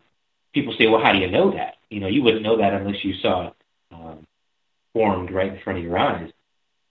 Well, a lot of the laboratory testing, I know that Levengood was a part of as well, showed that mitochondrial changes within the samples, the respiration, and it gets very, very sciencey and very confusing, but the respiration of the plants showed that, really in a simple way to explain it, is that the plant that's way down there was affected at the same time as the plant that's right in front of you.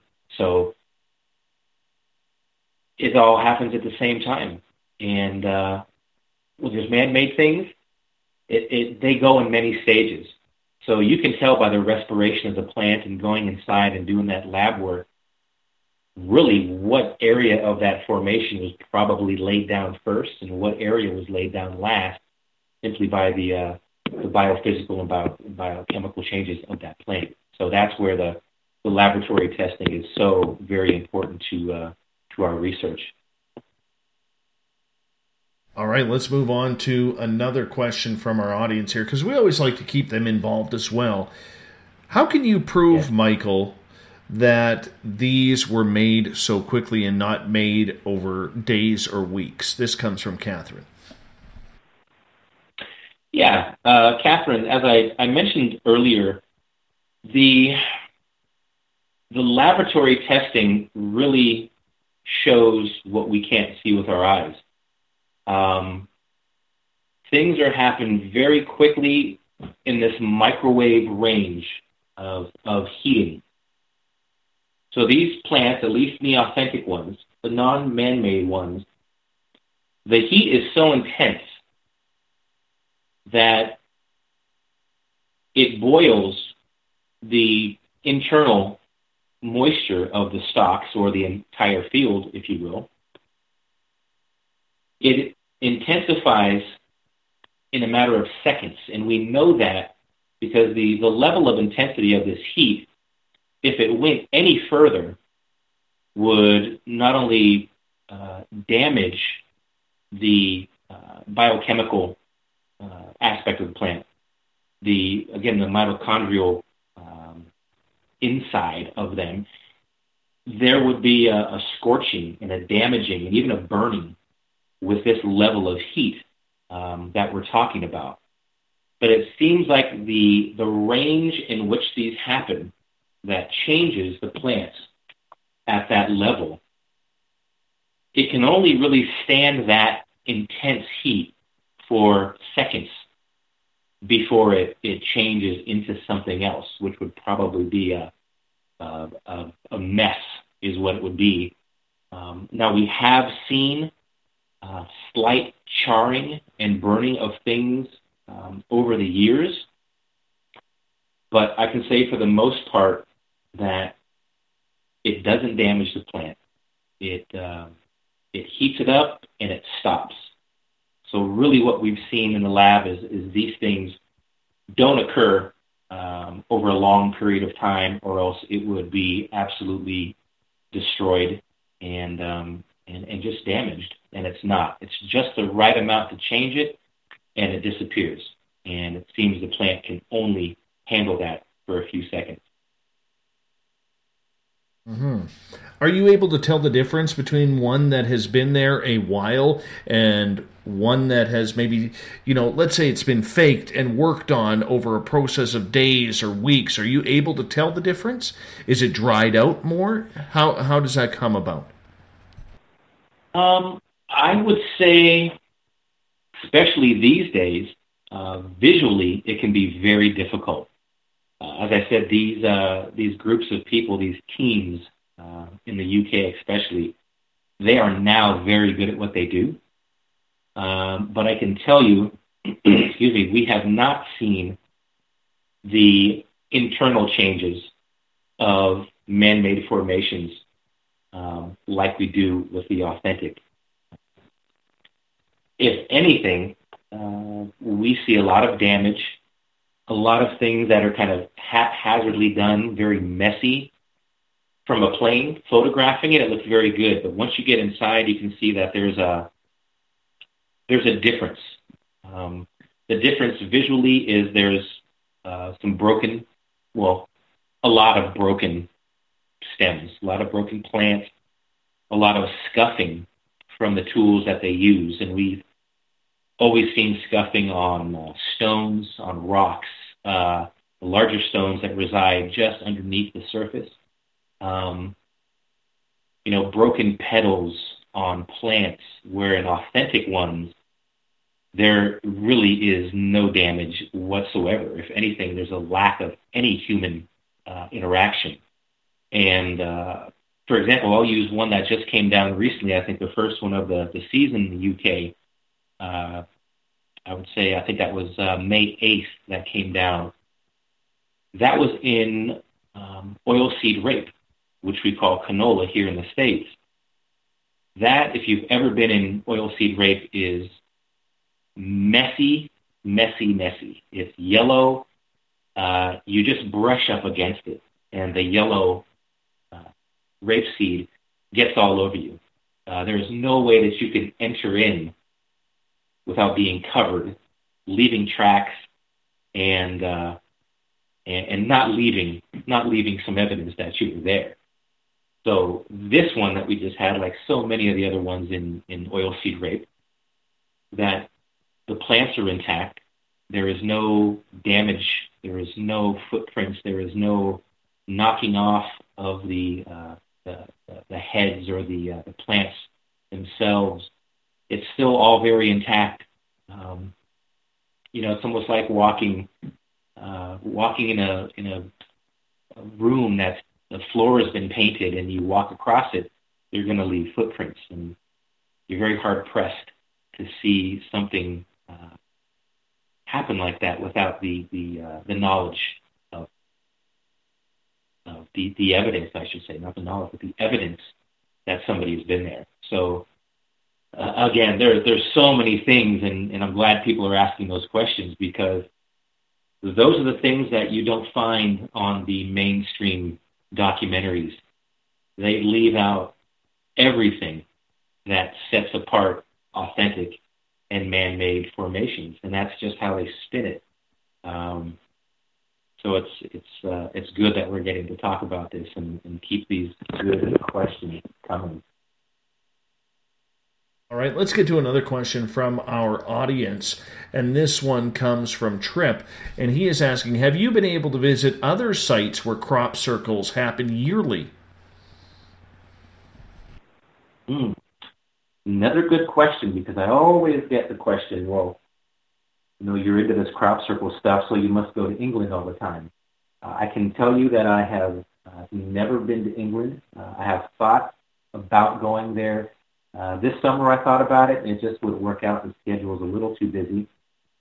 But it's always the very opposite. I've done the research on the California crop formations, starting in the early 2000s, and that's everything from wheat to cornfields, things like that, and Arizona. So the only ones that I have experienced have been in the two states, California and Arizona, which are anything but reoccurring. So on one hand, I think that's kind of cool, because I think that there's so many states in the U.S. that people have no idea that formations come down. And for whatever reason, in California or anywhere in the U.S., there doesn't seem to be a lot of reoccurring locations. But I do know from when I worked briefly with Jeffrey Wilson in Ohio that there is some reoccurring areas throughout the state. Where he's at, around serpent mounds, a lot of indigenous ancient culture mounds and things like that out there, like the sacred lands that have had formations out there as well. But I can honestly say I don't know of any other place that is as reoccurring as, say, Wiltshire in the UK, in England, that is reoccurring. And that's a very good question. What I could add to that is that there's so many aspects to this phenomena that I usually get asked about, why are they mostly in the UK? What's the deal with that? How come, what's different from there than from here? Although it's global, I believe about 98% of all of the formations, especially in southern England, now not 98 worldwide, but 98% of the formations in southern England all come down above the white chalk aquifers, which is all the underground water. And some areas have like 400 feet of this white chalk. Well, we know that water is a very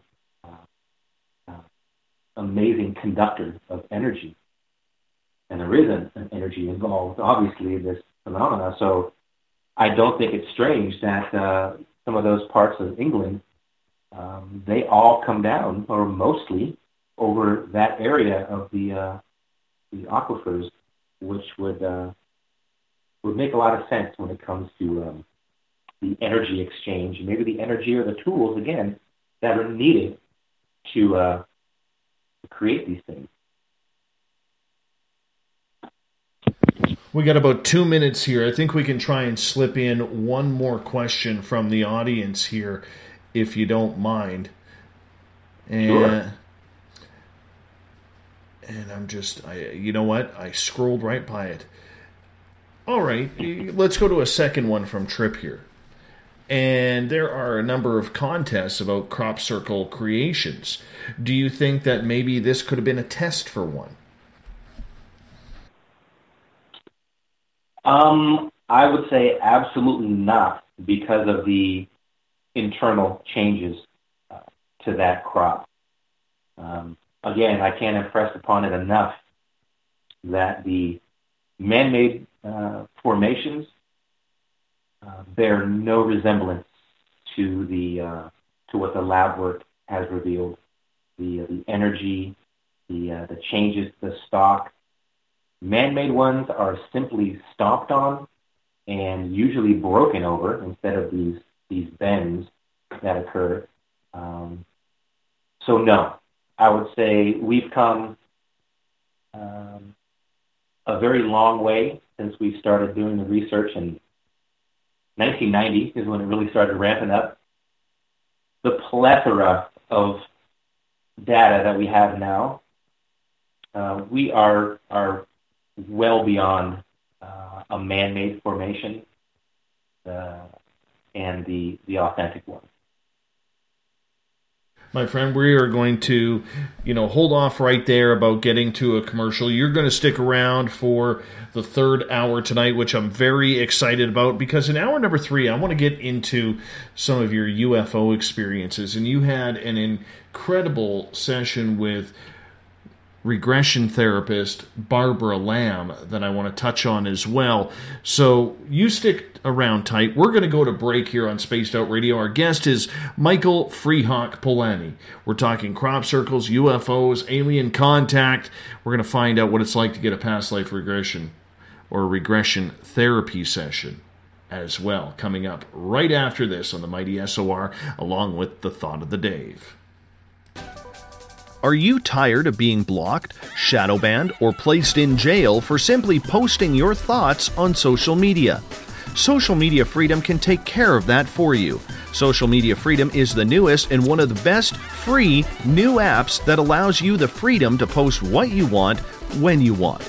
It takes seconds to download from your app store. Come join the tribe at Social Media Freedom. It's time to set yourself free. The first annual Caribou Paracon is happening September 28th to 30th in the 108 Mile Ranch, British Columbia. Brought to you by the Canadian Society of Questers and Spaced Out Radio. Come listen to our featured speaker, Grant Cameron, along with Elizabeth Anglin, Paisley Town, Mike Moran, Eric Cooper, and more. It's a 3-day supernatural adventure at the Spruce Hills Resort and Spa. Tickets for the weekend are $150 Canadian. The Caribou Paracon, celebrating everything paranormal. A timepiece is a reflection of who you are, and what better way to show off the real you than with an Escape watch? Escape is a lifestyle brand accessorizing your days and nights. Choose to escape and create the life of discovery that you deserve. Dream, play, unite with your own personalized Escape watch. Head to escapewatches.com. There is no time like the present to enjoy your escape. Use promo code SMF2017 for your 20% discount today. Looking for a place to advertise at a very reasonable cost? Look no further than Spaced Out Radio. SpacedOutRadio.com has an advertising tab that you can click to check out our daily, weekly, and monthly packages to play on the radio, or our website including social media. From commercial spots to banners, we have it all. Check out our competitive pricing today.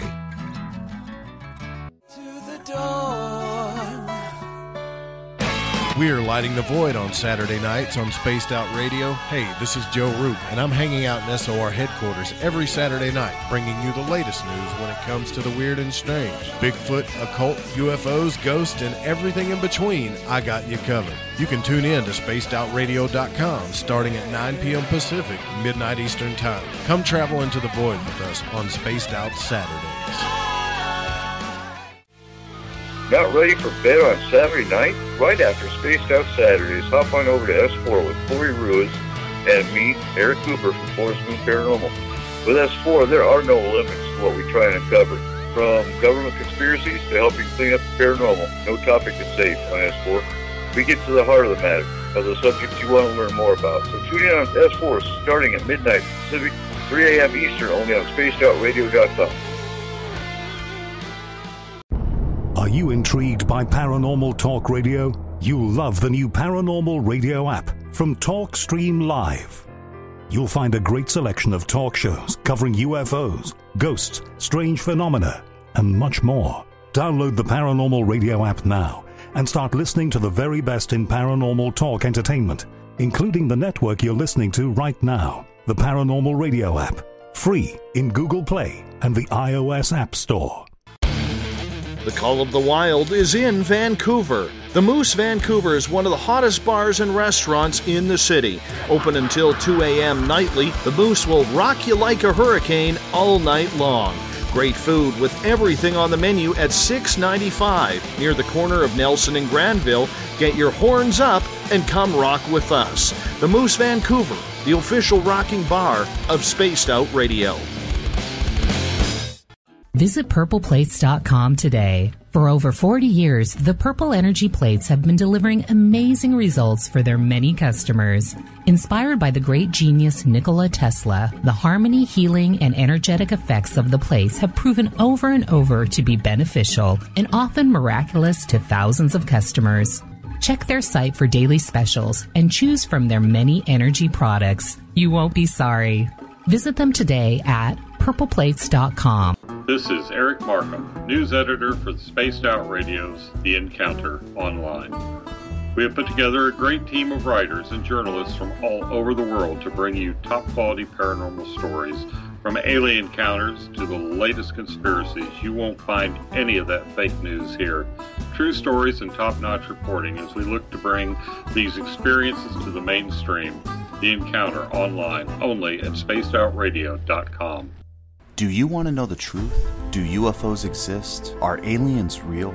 Are the governments hiding the biggest secret in history? We're UFO seekers, and we're on a hunt for the truth. Subscribe to our YouTube channel and follow along with us as we journey across the United States, visiting UFO hotspots and alien hotspots, trying to document the UFO phenomenon. Catch us on Spaced Out Radio every third Monday of the month as we discuss Area 51, UFOs, and more. And also, don't forget to subscribe to us on YouTube. You hear footsteps in the empty room above you. A rocking chair begins rocking by itself. Don't be afraid of the things that go bump in the night. Reach for Spirit Storybox, the iPhone app the Huffington Post UK called the only ghost hunting app you will ever need.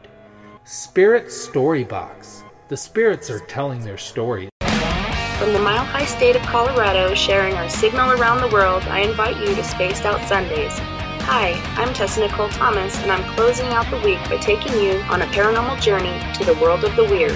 Ghosts, aliens, psychic phenomena, I will hit it all in your questions too. So let us highlight the paranormal for you. So come join me for Spaced Out Sundays starting at 9 p.m. Pacific, 12 a.m. Eastern, only at spacedoutradio.com. The views and opinions expressed by tonight's guest and topic of discussion do not necessarily represent the official policy or position of Spaced Out Radio, Spaced Out Weekend, Spaced Out Radio Limited, its hosts, syndicated carriers, or anyone associated with this broadcast. You're listening to Spaced Out Radio with Dave Scott. Follow Dave on Twitter at Spaced Out Radio and hashtag Spaced Out Radio, and on Facebook Spaced Out Radio Show.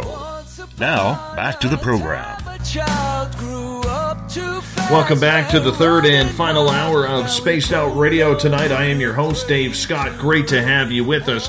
Tomorrow night on the program, it's the first Friday of the month, which means it's time to bring back our Keith Andrews and the ET Connection. We get going at 9 p.m. Pacific, midnight Eastern Time at spacedoutradio.com. We welcome in everyone listening in on the SOR Radio Network, including the Fringe.fm. You can also check out our archives on our YouTube channel. Go to youtube.com/Spaced Out Radio. If you want to listen to them, hit that subscribe button. We are also live every Monday through Friday night on Periscope.tv. If you want to check out the face for radio during the show, that is great as well. Bill Cardwell has set the password for tonight in the SOR Space Travelers Club. Quaestuary. Quaestuary is your password. Make sure you use it wisely, Space Travelers, as Bill sets a password each and every night right here on the mighty SOR. Now, if you want to follow our website, spacedoutradio.com, we got a plethora of features for you. You can rock out to some Bumblefoot, shop at our Spaced Out Radio store, read up on the encounter online, or watch great videos from UFO Seekers, Contact TV, and so much more. For the final time tonight, we introduce our guest, Michael Freehawk Polani, who comes in talking crop circles, aliens, UFOs, and his own experiences as well. Michael, welcome back. All right, thank you, Dave. Right before the break, we were talking about the crop circles and the situation about finding evidence on how long they've been there, and you wanted to add to that. Yeah, the quickness of this, and I know that one of the listeners had a question about, how do you know it happened so fast? There's, in addition to the lab work and really doing the inside work of the plant, there's actually been a couple things that I've remembered that were pretty amazing, and one of them was we had an instance where the wheat heads of one of the affected crops had flies, dead flies on the seed heads. And people go, what's so big about that? What does that tell you? Well, this particular thing was amazing. This occurrence, it showed how fast this energy happens. It comes and goes, and it's gone in seconds, because these flies, number one, they were dead, absolutely dead, and they died with their tongues stuck to the seed heads. It happened that fast that this energy came, laid down this formation, and these flies couldn't even get their tongues off the seed heads. And I'm sure if you go on the internet somewhere and type in crop circles and dead flies, seed heads, something like that, the keywords, you'll see these pictures. And I've used these pictures in my presentations before. And that's very amazing, number one. But to me, what's even more amazing is we know how hot and how this burst of energy that can heat up these stalks are. But these flies, their wings are undamaged. And I would think the intensity of this microwave range heat would be so intense that it would probably singe off these very delicate wings on these flies. But wings were untouched, but they were dead, and their seeds, the tongues were still stuck to the seed. So that happened very fast. And one other one, before I forget, actually happened in Saskatchewan. And in 1989, there was a formation, and all you could see in the middle of the formation was a black, sooty substance. Didn't really know what it was. And after the lab work was done on the crop itself in this black, sooty area, it was actually the remains of a porcupine that happened to be in the wrong place at the wrong time. It's very rare, but it does happen on occasion. And if you know anything about the behavior of a porcupine, when they're afraid or they are in fear of any kind, they stay on their ground. They're not running like a deer or anything else in fear. Porcupines stand on the ground. Well, this unfortunate porcupine stood its ground, and it literally was disintegrated. And the funny part was there was no sign of burning or anything with the fur during analysis. So, again, although very rare, this shows how quickly and intense some of this energy can be. So I wanted to add that. Let's move on here, because I know we do have more questions from our audience. Have you ever used a FLIR or got footage from a FLIR while you were checking out crop circles or in any of your investigations, whether it's UFOs? This is being asked by Trip. I've never used one during formations. I have had some infrared, not FLIR, not as good as your typical FLIR stuff, at nighttime, night visions and things like that for sky watches.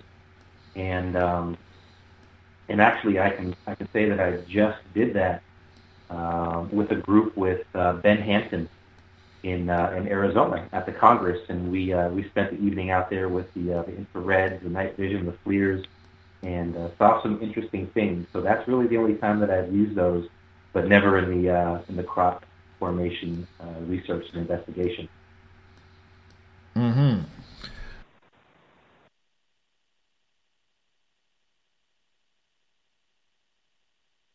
Let's move on to UFOs and your alien experiences. When's the last time you recall having an experience that you couldn't explain? Oh boy. Well, I can say the many sightings that I've had. I would say I had my most recent sighting about a month ago, and that was here about 5 minutes from the home, and broad daylight. And again, and I have to say, because there is a connection here, especially with my history and kind of where I'm at now. It was following a request, communication. I was at work, I was on break, and I was behind the building that I work, and it was blue sky and big white puffy clouds, real clouds. I was happy to see that. And I put an intention out there, and I kind of put that intention out there because I felt like there was something in the sky at that point, and it's not the first time. I've learned to trust that feeling, and just kind of said in my head, hey, I know you're there. Show yourself. I'm here. Show yourself. And I stood there for a couple minutes, and there was nothing, and looked down, and I think I took something out of my pocket and checked the time. Do I need to go back to work? And I looked back up in the sky in the same area, and there was a moving, I would call it, it looked like again, it looked like an orb, but it looked like a pearl. It looked like an absolute pearl. It wasn't so much the sun was shining off of it, but it looked like it was just a very bright, round, perfectly round object. And it was probably 500 to 1,000 feet up. And the first thing I thought was, it's got to be a balloon. A little kid just let a balloon go. But it sat still. It was a little breezy, but it sat still. I looked at it, and it literally sat still for, I would say, 5 seconds. And then it shot straight up, and I watched it, didn't take my eyes off it, and moved to the side a little bit. And I can tell you it was close enough to where I could tell if it was a balloon and the wind was pushing it around. It looked very different from that. And, I can't prove that scientifically that it was an actual craft, but it's not the first time. And especially it's not the first time that I have requested something and it popped up right there after my question or my request. And that was about a month ago. Now, I can tell you, since we're kind of moving in that direction now, something that I couldn't explain was from my childhood. And then I had another experience as an adult. And it was actually the catalyst for my regression that I had recently. Couldn't really put the pieces together, and it was an episode that I had in my bedroom. The first one that I can recall consciously was when I was about 12 years old, and I was in my bed. It was 3:15 in the morning, and I know that because I had my digital clock next to my bed at the time, and I had an experience that I could not explain, and I can tell you about that now, and I know we can lead into other things if you'd like, or did you prefer that we talk about craft first? Well, we can talk about the craft. Let's get to the craft. Okay. I have had those those sightings in the Bay Area and Arizona pretty often. And I have to say, Dave, there's always a correlation between a feeling and a knowingness that I tend to look into the area of the sky that it ends up being in. And I've had things like this, and the feelings were, I really didn't understand years ago, but I come to just kind of trust that feeling and just kind of go with it. And I can tell you that the craft that I've seen have been anywhere from the perfectly round ones that look like a pearl in the sky.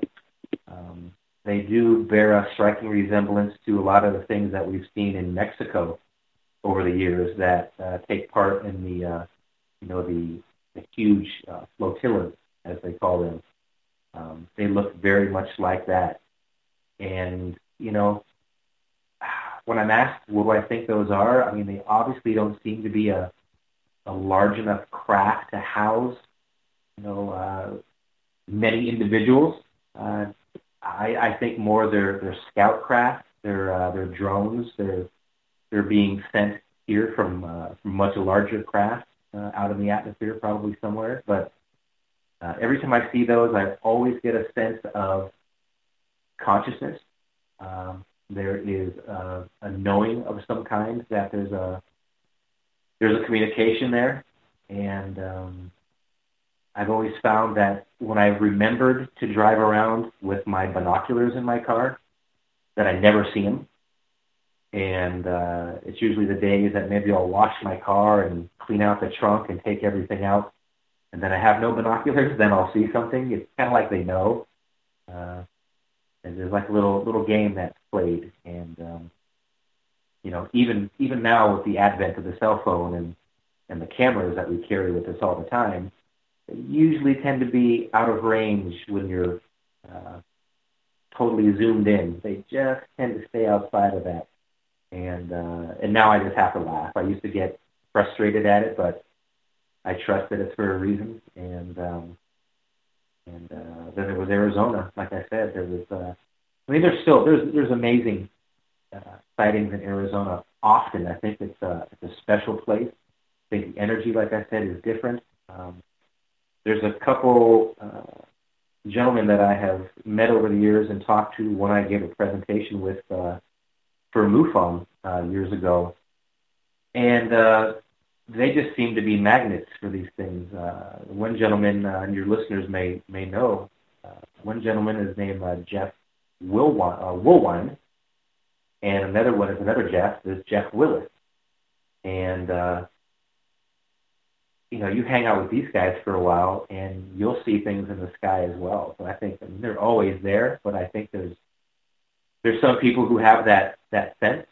And I've got a touch and a taste of that in my life that I tend to sense things around. And, it doesn't always work. I'm not always correct, but 9 times out of 10, if I feel something in the part of the sky, I'll look there. If I stand there long enough, something will manifest and kind of give me a nice, what I call it, a nice hello. It's nice, Michael, you're paying attention, and thank you very much, and then we're gone. So. They know what that really means. I'm not always sure what that means, but I do know that I've learned to trust, and I think that's important.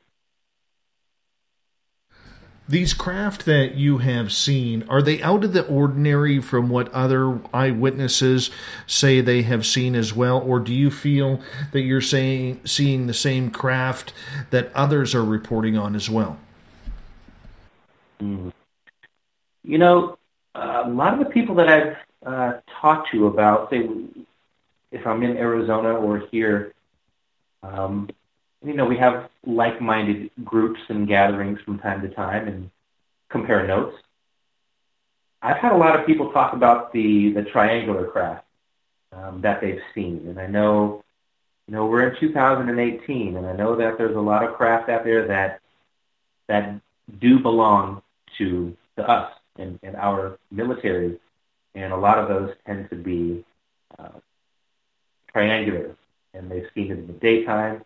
Nighttime it's a little tougher, but I personally haven't seen any of the triangular crafts that I know a lot of my friends and colleagues have seen. Mine tend to be more the pearl, perfectly round, or I have seen a few disc-shaped craft that reflect the sun that are your typical saucer shape. And usually they enter in the scene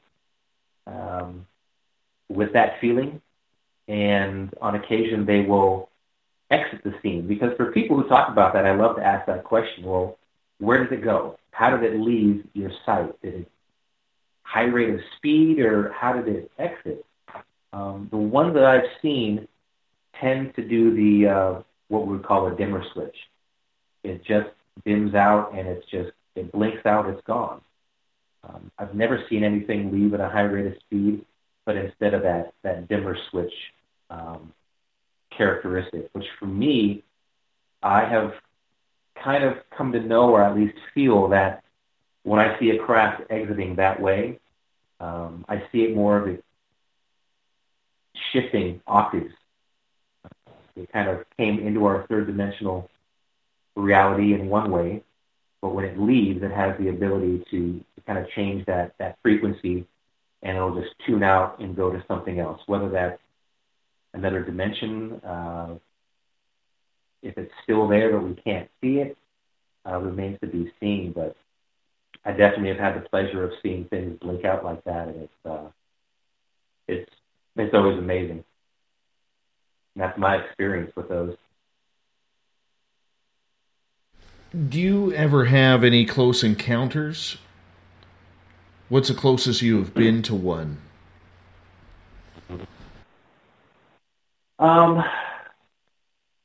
I would say, probably the 500 to 1,000 feet. And it doesn't sound very close, but when it's of size, 500 to 1,000 feet is pretty close. You can make that out pretty well. That's probably the closest that I've been consciously. I don't remember anything closer than that, but boy, I thought that was close. I mean, I thought that was. It feels like I could reach out and touch that. And the one that I mentioned about a month ago here, it was pretty close to that. So I had a very good visual on it. Didn't want to take my eyes off of it, because I knew it could either blink out or just go away very quickly. So, I have to say that's the reason a lot of people don't get pictures of things that they'll tell others of. And say, well, it was right there. I was looking at it, and they go, well, let me see a picture. And they go, well, I didn't take a picture. Why not? Well, a lot of people choose not to take their eyes off of it. And I've heard so many stories that as soon as they go inside to get that camera, or they lean down in their bag to get their camera or their phone, it just takes that minute, that second to get your eyes off of it, and it's gone. So instead of getting that picture, it's worth more just looking at it and taking it all in and really getting the detail and kind of foregoing the proof, so to speak. But your eyes are the proof. So I can understand that. I've been that person where I haven't taken a picture, and I'd rather just watch it the entire time and take it all in. Let's go to your regression therapy that you had with Barbara Lamb. First off, explain to our audience who may not know who Barbara Lamb is, and how did you come about sitting down with her? Mm-hmm. Well, Barbara, I mean, she's, first of all, I knew of her many years ago, and I'll say, at least 15 to 20 years ago, for her crop circle research. And Barbara, for many, many years, and I would say, between 15 and 20 years, I would say that Barbara went to England every single year to do the crop circle research, to sit in the formations, and really just act as that, that person who is bringing back this information to the States year after year. And she really, as far as I know, she started out as a marriage counselor, and then it went into hypnotherapist and regression, because I'm pretty sure that her practice started out pretty normal when it comes to counseling and marriage counseling. And when she started to do deeper counseling and then into the regression, she started to see a pattern. And her pattern was there's a lot of things that people weren't aware of, and things started to be uncovered in the way of the paranormal realms. And she got very, very good at that, and very well respected for that work. And I was really happy to see her in attendance at the UFO con here, where you and I met. And not only was she there, but she was in the first row, during my presentation, and she was the first person to congratulate me on that. And I felt like a kid on Christmas morning. It was somebody I respected for so many years, and then for her to be talking to me about this subject as well, it meant the world to me. So Barbara and I spoke after that, and eventually we set up a time for me to come down to San Diego and see her for a regression, because there were things that I needed to get some answers to, and that's what I did. So, Barbara is known to work a lot with ET experiencers and try and help them with their own understanding of what had happened. Did you feel confused going in, like a lot of people do, or did you feel that you had some understanding of what may or may not have happened that you cannot recall? Yeah, I actually had a good grasp of my conscious memory of that night. Like I said, I was about 12 years old, and living here in the Bay Area in Redwood City, California, and that's where I pretty much grown up, went to school, and most of my memorable years were at. So I spent many years in this particular bedroom, and I remembered a lot, but there was a lot that I didn't remember, and I can tell you about that. I woke up. It was 3:15 in the morning, and I was laying on my stomach, and the conscious part of this was there was a pressure on my upper back, and I would say it was between right between the shoulder blades, but as high as to where your lower cervical vertebrae is. So right where your neck basically goes into your back and down into your shoulder blade area. So there's that spot. And that night I was woken up.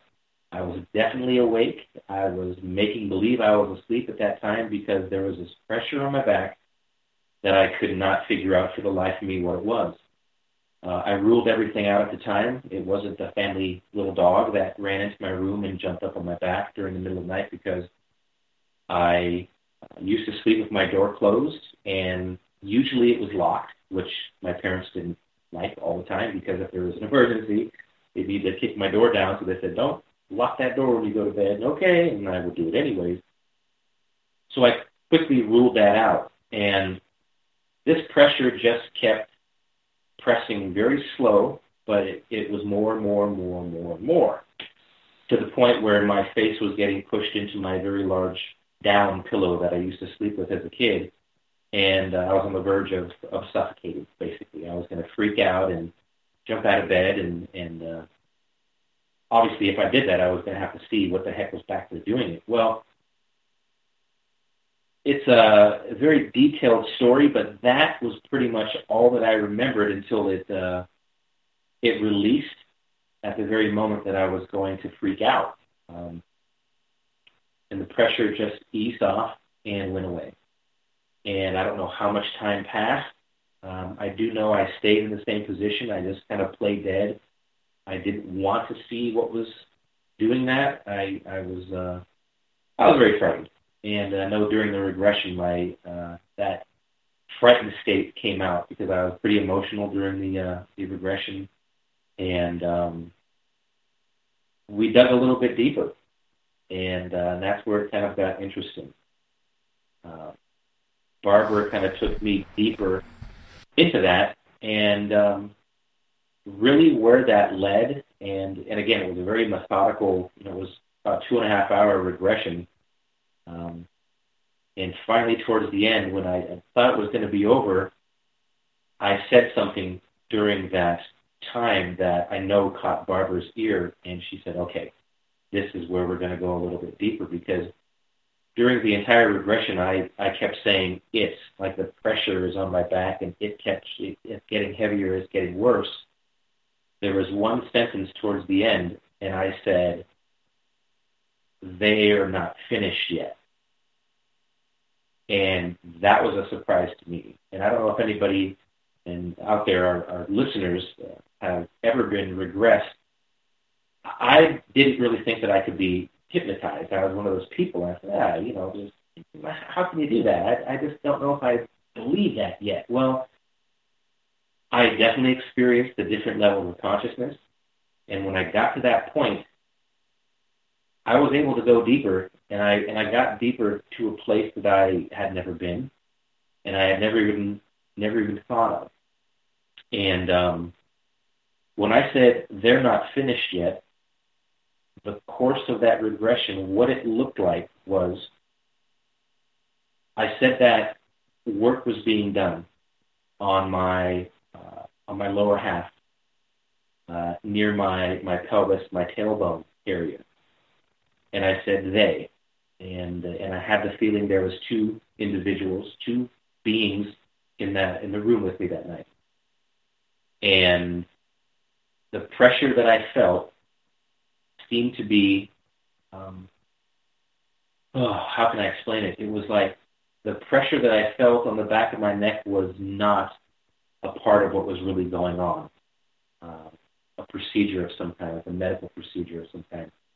It was the byproduct of possibly keeping me still, keeping me held down, keeping me from moving. To this day, and even in regression, I really don't know if I could actually move. So it was kind of what I saw in the regression as almost like an epidural of some kind. I acted that way. Whatever they were doing high behind my neck was allowing them to keep me still while they did what they were doing down there. Now, as we went a little bit deeper, we found that there was something being done around, like I said, the tailbone area, which was interesting because at that time in my life, I would say between 9 years old and 12 years old, I had a medical issue with my large intestine. It was ulcerated, and it was having a very difficult time, especially during, not too much information here, but during bowel movements. And there was a lot of internal bleeding that would result when I had a bowel movement. It was a very scary time, and I didn't tell my parents about that for a while, to be honest, and I eventually did. And what we found out was right about this time, what had happened that night was very interesting. Around the same time that this condition that I had ceased to exist, it went away. And I never consciously can tell you, to this moment, I never would have made that connection. I never thought about that. But to take it a step further, and I was pretty blown away by the end of the regression. When I came out of the regression and was getting back in my body because I was pretty deep in the consciousness realm, if you will, I had a glass of water, and me and Barbara spoke, and I was just trying to get my bearings about what had just occurred in that regression. And I had to tell her, excuse me, I had to tell her that, Barbara, this is amazing, but I have to tell you something that is going to tie into this even more and may set the foundation for our future regression, and hopefully we can pick up where we left off. That I have had questions about scars that I've had for many years, and it wasn't brought to my attention really until the past, I'd say, 8 years. And my girlfriend asked me about them. And I have very distinctive scars on my tailbone. And they are in an arcing kind of pattern. They are circular. They are deep, actually. You could probably, if you had a well-sharpened pencil, let's say, you could probably fit the tip of that pencil inside of every one of those holes, probably without even touching the sides of the holes. I never knew where those came from. Nobody in the family knows anything about that. There's no reason for those to be there. And they're very peculiar-looking scars that should have, over the course of these years, should have healed, especially closing up a hole like that. But they are not close. And I've since, taken pictures of those. And when I told Barbara Lamb that, she was pretty amazed and pretty shocked to add some possible validation to what just came through on the regression. So, it kind of blew me away. I've since shared that with my mom, and asking her if there's any other medical records that I can look into from back then, and just kind of corroborate. There is no reason for those scars to be there. So this first regression was pretty amazing. And me and Barbara, like I said, we'll probably get together again and go a little bit deeper on this. But that's really where that stands right now. And that's, to be honest, it's interesting talking about this on your show right now, Dave, because it's the first time I've mentioned any of this publicly, and I think maybe some of my family members hearing this for the first time too. So that's it. It's pretty wild, but it's not something that I haven't heard with other people before. So now I have kind of somewhere to go with this. Do you remember seeing the aliens in your regression? Who were they? That is one thing, and I was just speaking to somebody about that today, that was very strange, that 3/4 or more of my regression was as that 12-year-old boy. I was in the bed and seeing and saying the same things that I did then, thinking the same things that I did. And it wasn't until Barbara suggested we go a little bit deeper once I said they, that I was outside of my body, and I was looking at myself laying in the bed, and all I could see, I didn't see shapes. I didn't see two individuals or something on my back. It was blurry. It was like the best way I can describe it was, if you have a photograph that is being publicly shown, but you're protecting the identity of somebody in that photograph, they just put a big blob, blurry blob in front of that person's face to protect their identity. That's kind of what I saw. It was just a blurry, like you're looking through water. And I think that's the best way I can describe it. So I didn't see your typical, it was an ET. It was the small guys with the big heads, or a gray, or a tall white, or whatever the name that is applicable to that look to a being. I didn't see anything but that big blurry blob over me. And that is, if we can get to that next regression and pick up where we left off, I would say that is where it's going to pick up.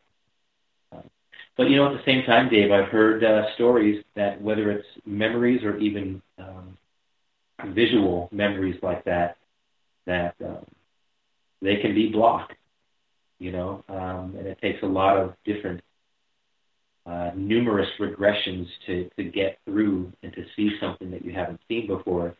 But it's not out of the ordinary that they will block that particular memory for whatever reason, to protect certain people from seeing it and really freaking out, or something on their agenda. But I can tell you that the experience through the regression was they weren't doing anything harmful, rather helping. And everything in my demeanor and the way that I described this procedure, if you will, it's the only way that I can describe it, there seemed like there was some consent on my part, giving them more time. Even though I felt like I was having trouble breathing, I can't move yet because they're not done. I can tell you it was a very strange sensation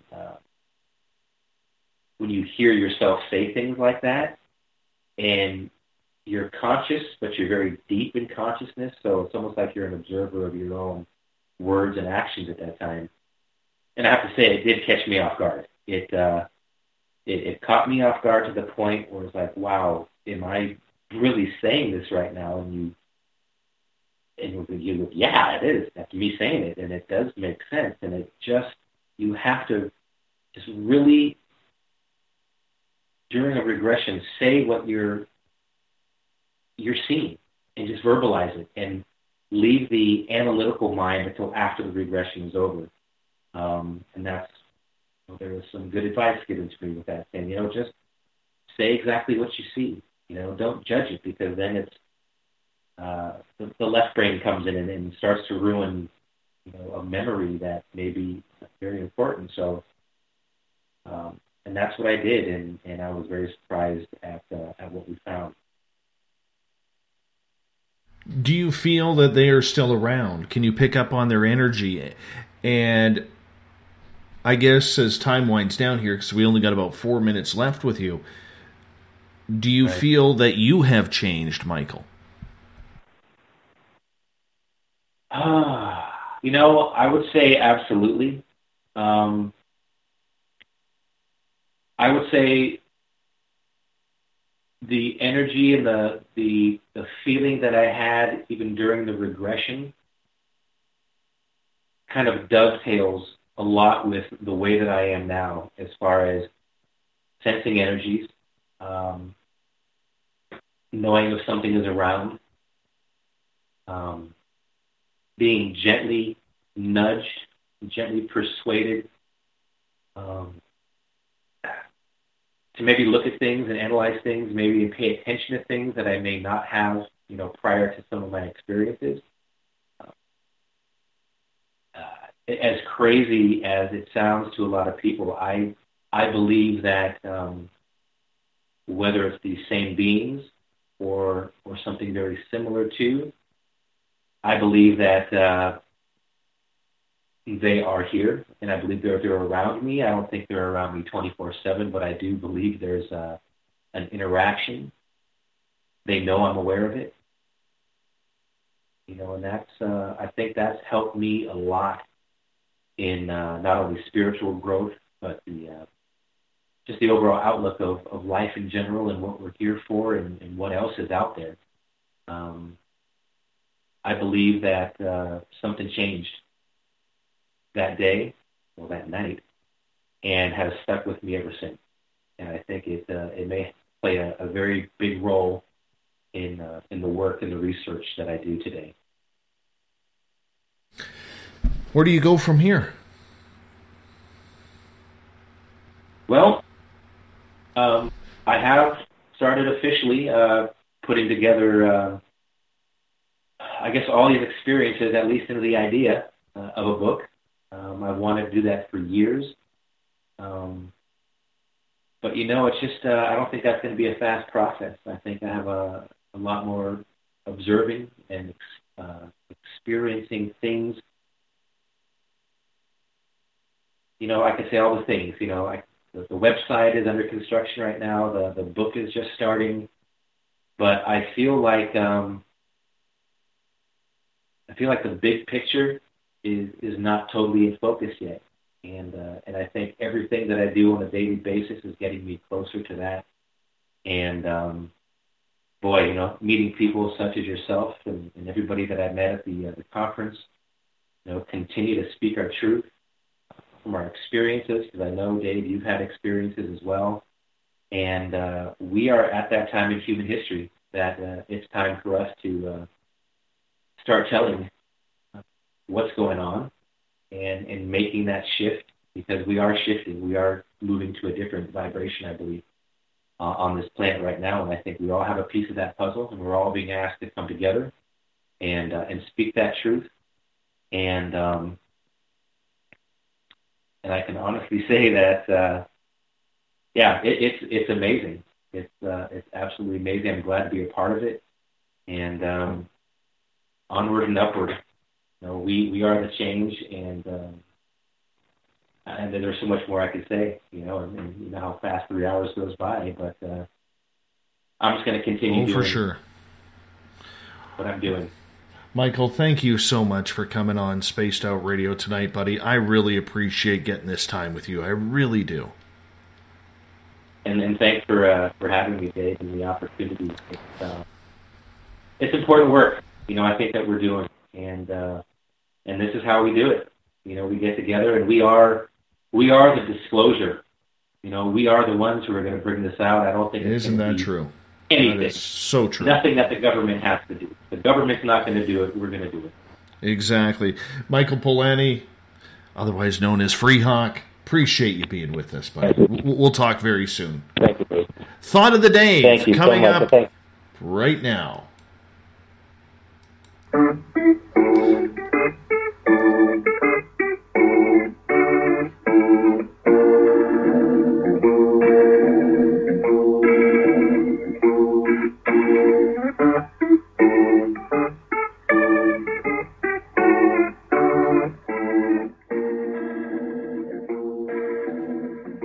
Thought of the Day happens every night at this time, where we ask a question during the day on my Facebook page and Twitter. We play your responses to whatever the thought of the day is. So today's question for you was, what would you do if a portal opened up in front of you? Got some pretty good answers today. Pretty good answers. Start off on Twitter with Danny. I wouldn't be around long enough to see what's coming out. Now that I'm a father, I can't even think of what they would do without me. Going through it doesn't guarantee I'm coming back safe or at all. Maybe I would toss something through it and then run. Over on Facebook, Jay steps in and says, I'd try and put a camera in there first to see what's in the other side before I step through. Pretty much same as Danny. You got to be... how do you put it? You got to be a little secure about it. You got to be a little relaxed and, make sure that everything is going right. Graham says, I'll be honest, Dave. Oh, God, not again. Guess he's done it. God of Thunder, otherwise known as Canadian Joe around here. I'd take a pee in it. Really? Really, Canadian Joe? That's the best you can come up with? You'd take a pee in it? Oh, my goodness. You might pee your pants by what comes out of it. I don't know. Chris says, expect automated turrets would fire slowing moving hunks of metal at me, and then I should look for a companion cube. Little too heavy for me, man. Little too heavy for me. The Yeti guy on Twitter. Take off all my clothes, jump in, and pray that I don't end up at the Vatican. That is funny. But if you're the Yeti guy, wouldn't you have to take off your fur instead of clothes? Because last time I checked, the Yetis weren't wearing clothes. Gregory states, you'd have to take a look, Dave. Of course you would. Dr. Mabus. Drop kick the president into another dimension using all available kinetic energy. Guess he's not a fan of Mr. Trump. Rick jumps in. Hi, Dave. I would do it. I would jump in. Who knows if I would come back, but I'm going. Oh. Freya Sykes. I'd stick my head in for a nosy. Raven. I'll send you a postcard when I arrive. Do you think you're just coming straight back?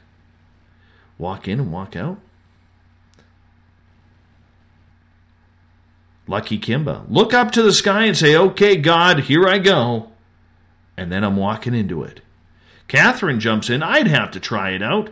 Oscar says he would step in. We got some brave people here. Very brave people.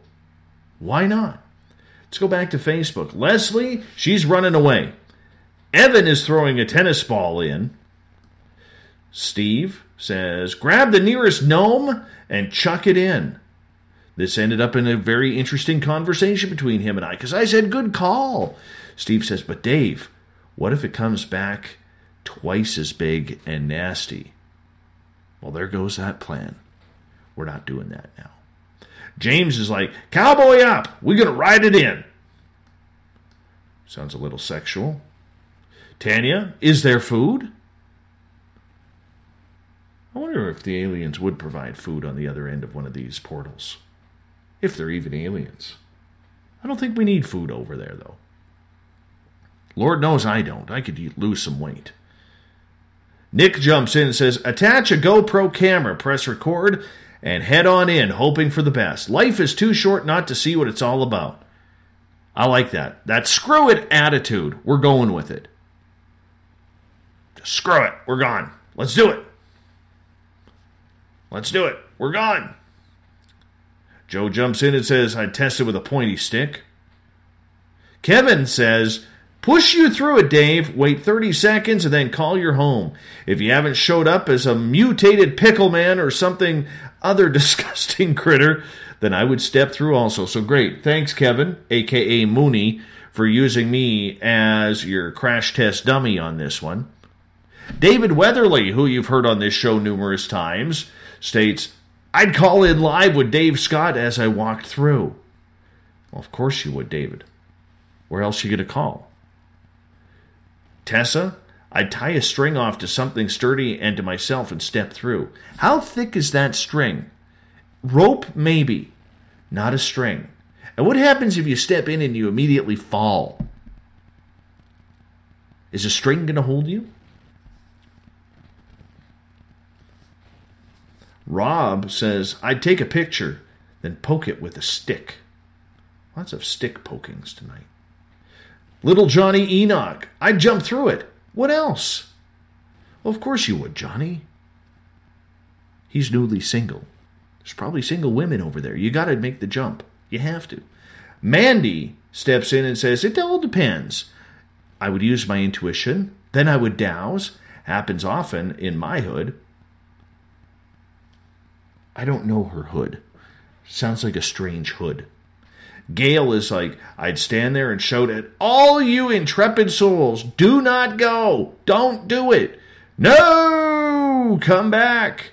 I'm sure my hand wringing and yelling will be of a great help. And you can see Gail, she would be taking her finger, giving you that dirty, angry granny look. She would be looking for it. Goddess Michelle would probably be looking for a mermaid in one of these because she's on a mermaid kick on Twitter right now. Linda states, I'd walk through. I'm too old to die young. I'm too old to die young. That one went way over my head there for a second. Jade states, well, if it looked anything like that one in that illustration, I'd run the hell away from it. Chad states he would peek through. He's brave. Lori says, send somebody else in first. Okay, I volunteer along with David Weatherly. Lucille says, wait. Don't do it. Rich Giordano, Mr. Smiley, says, grab my camera and throw some stuff into it first to see what happens. Eventually, I'd stick my hand in and then jump into it if I got my hand back. Well, where's your hand going to go? Use your imagination. That's all you need to do. Julien says, I would get in. Brian, very simple answer because it happened to me already and not a fully opening, but the start. I took video and Fleur. We're still waiting for that video, by the way. I want to see that. That would be kind of cool to see. William Walkup says he would poke it with a pointy stick. That's 3 for pointy sticks tonight. Tim states he would jump in and then text David Politis from the other side. Let him know where all the people are. Another Tim says, I'd tie a camera onto the end of the rope and throw it in. This isn't interesting, Gil Ferguson. He says, I'm walking away. Don't need it. Little Johnny Connor, do some careful experimenting. Like what? You throwing in a pizza pop? A Tide Pod just in case there's millennials over there? What are you doing? What kind of experimentation are you doing? Ozzy Rob, how's tomorrow looking? He said, I'd like to call... what did he say? I'd call them perverts always forming in the shower? Sheesh.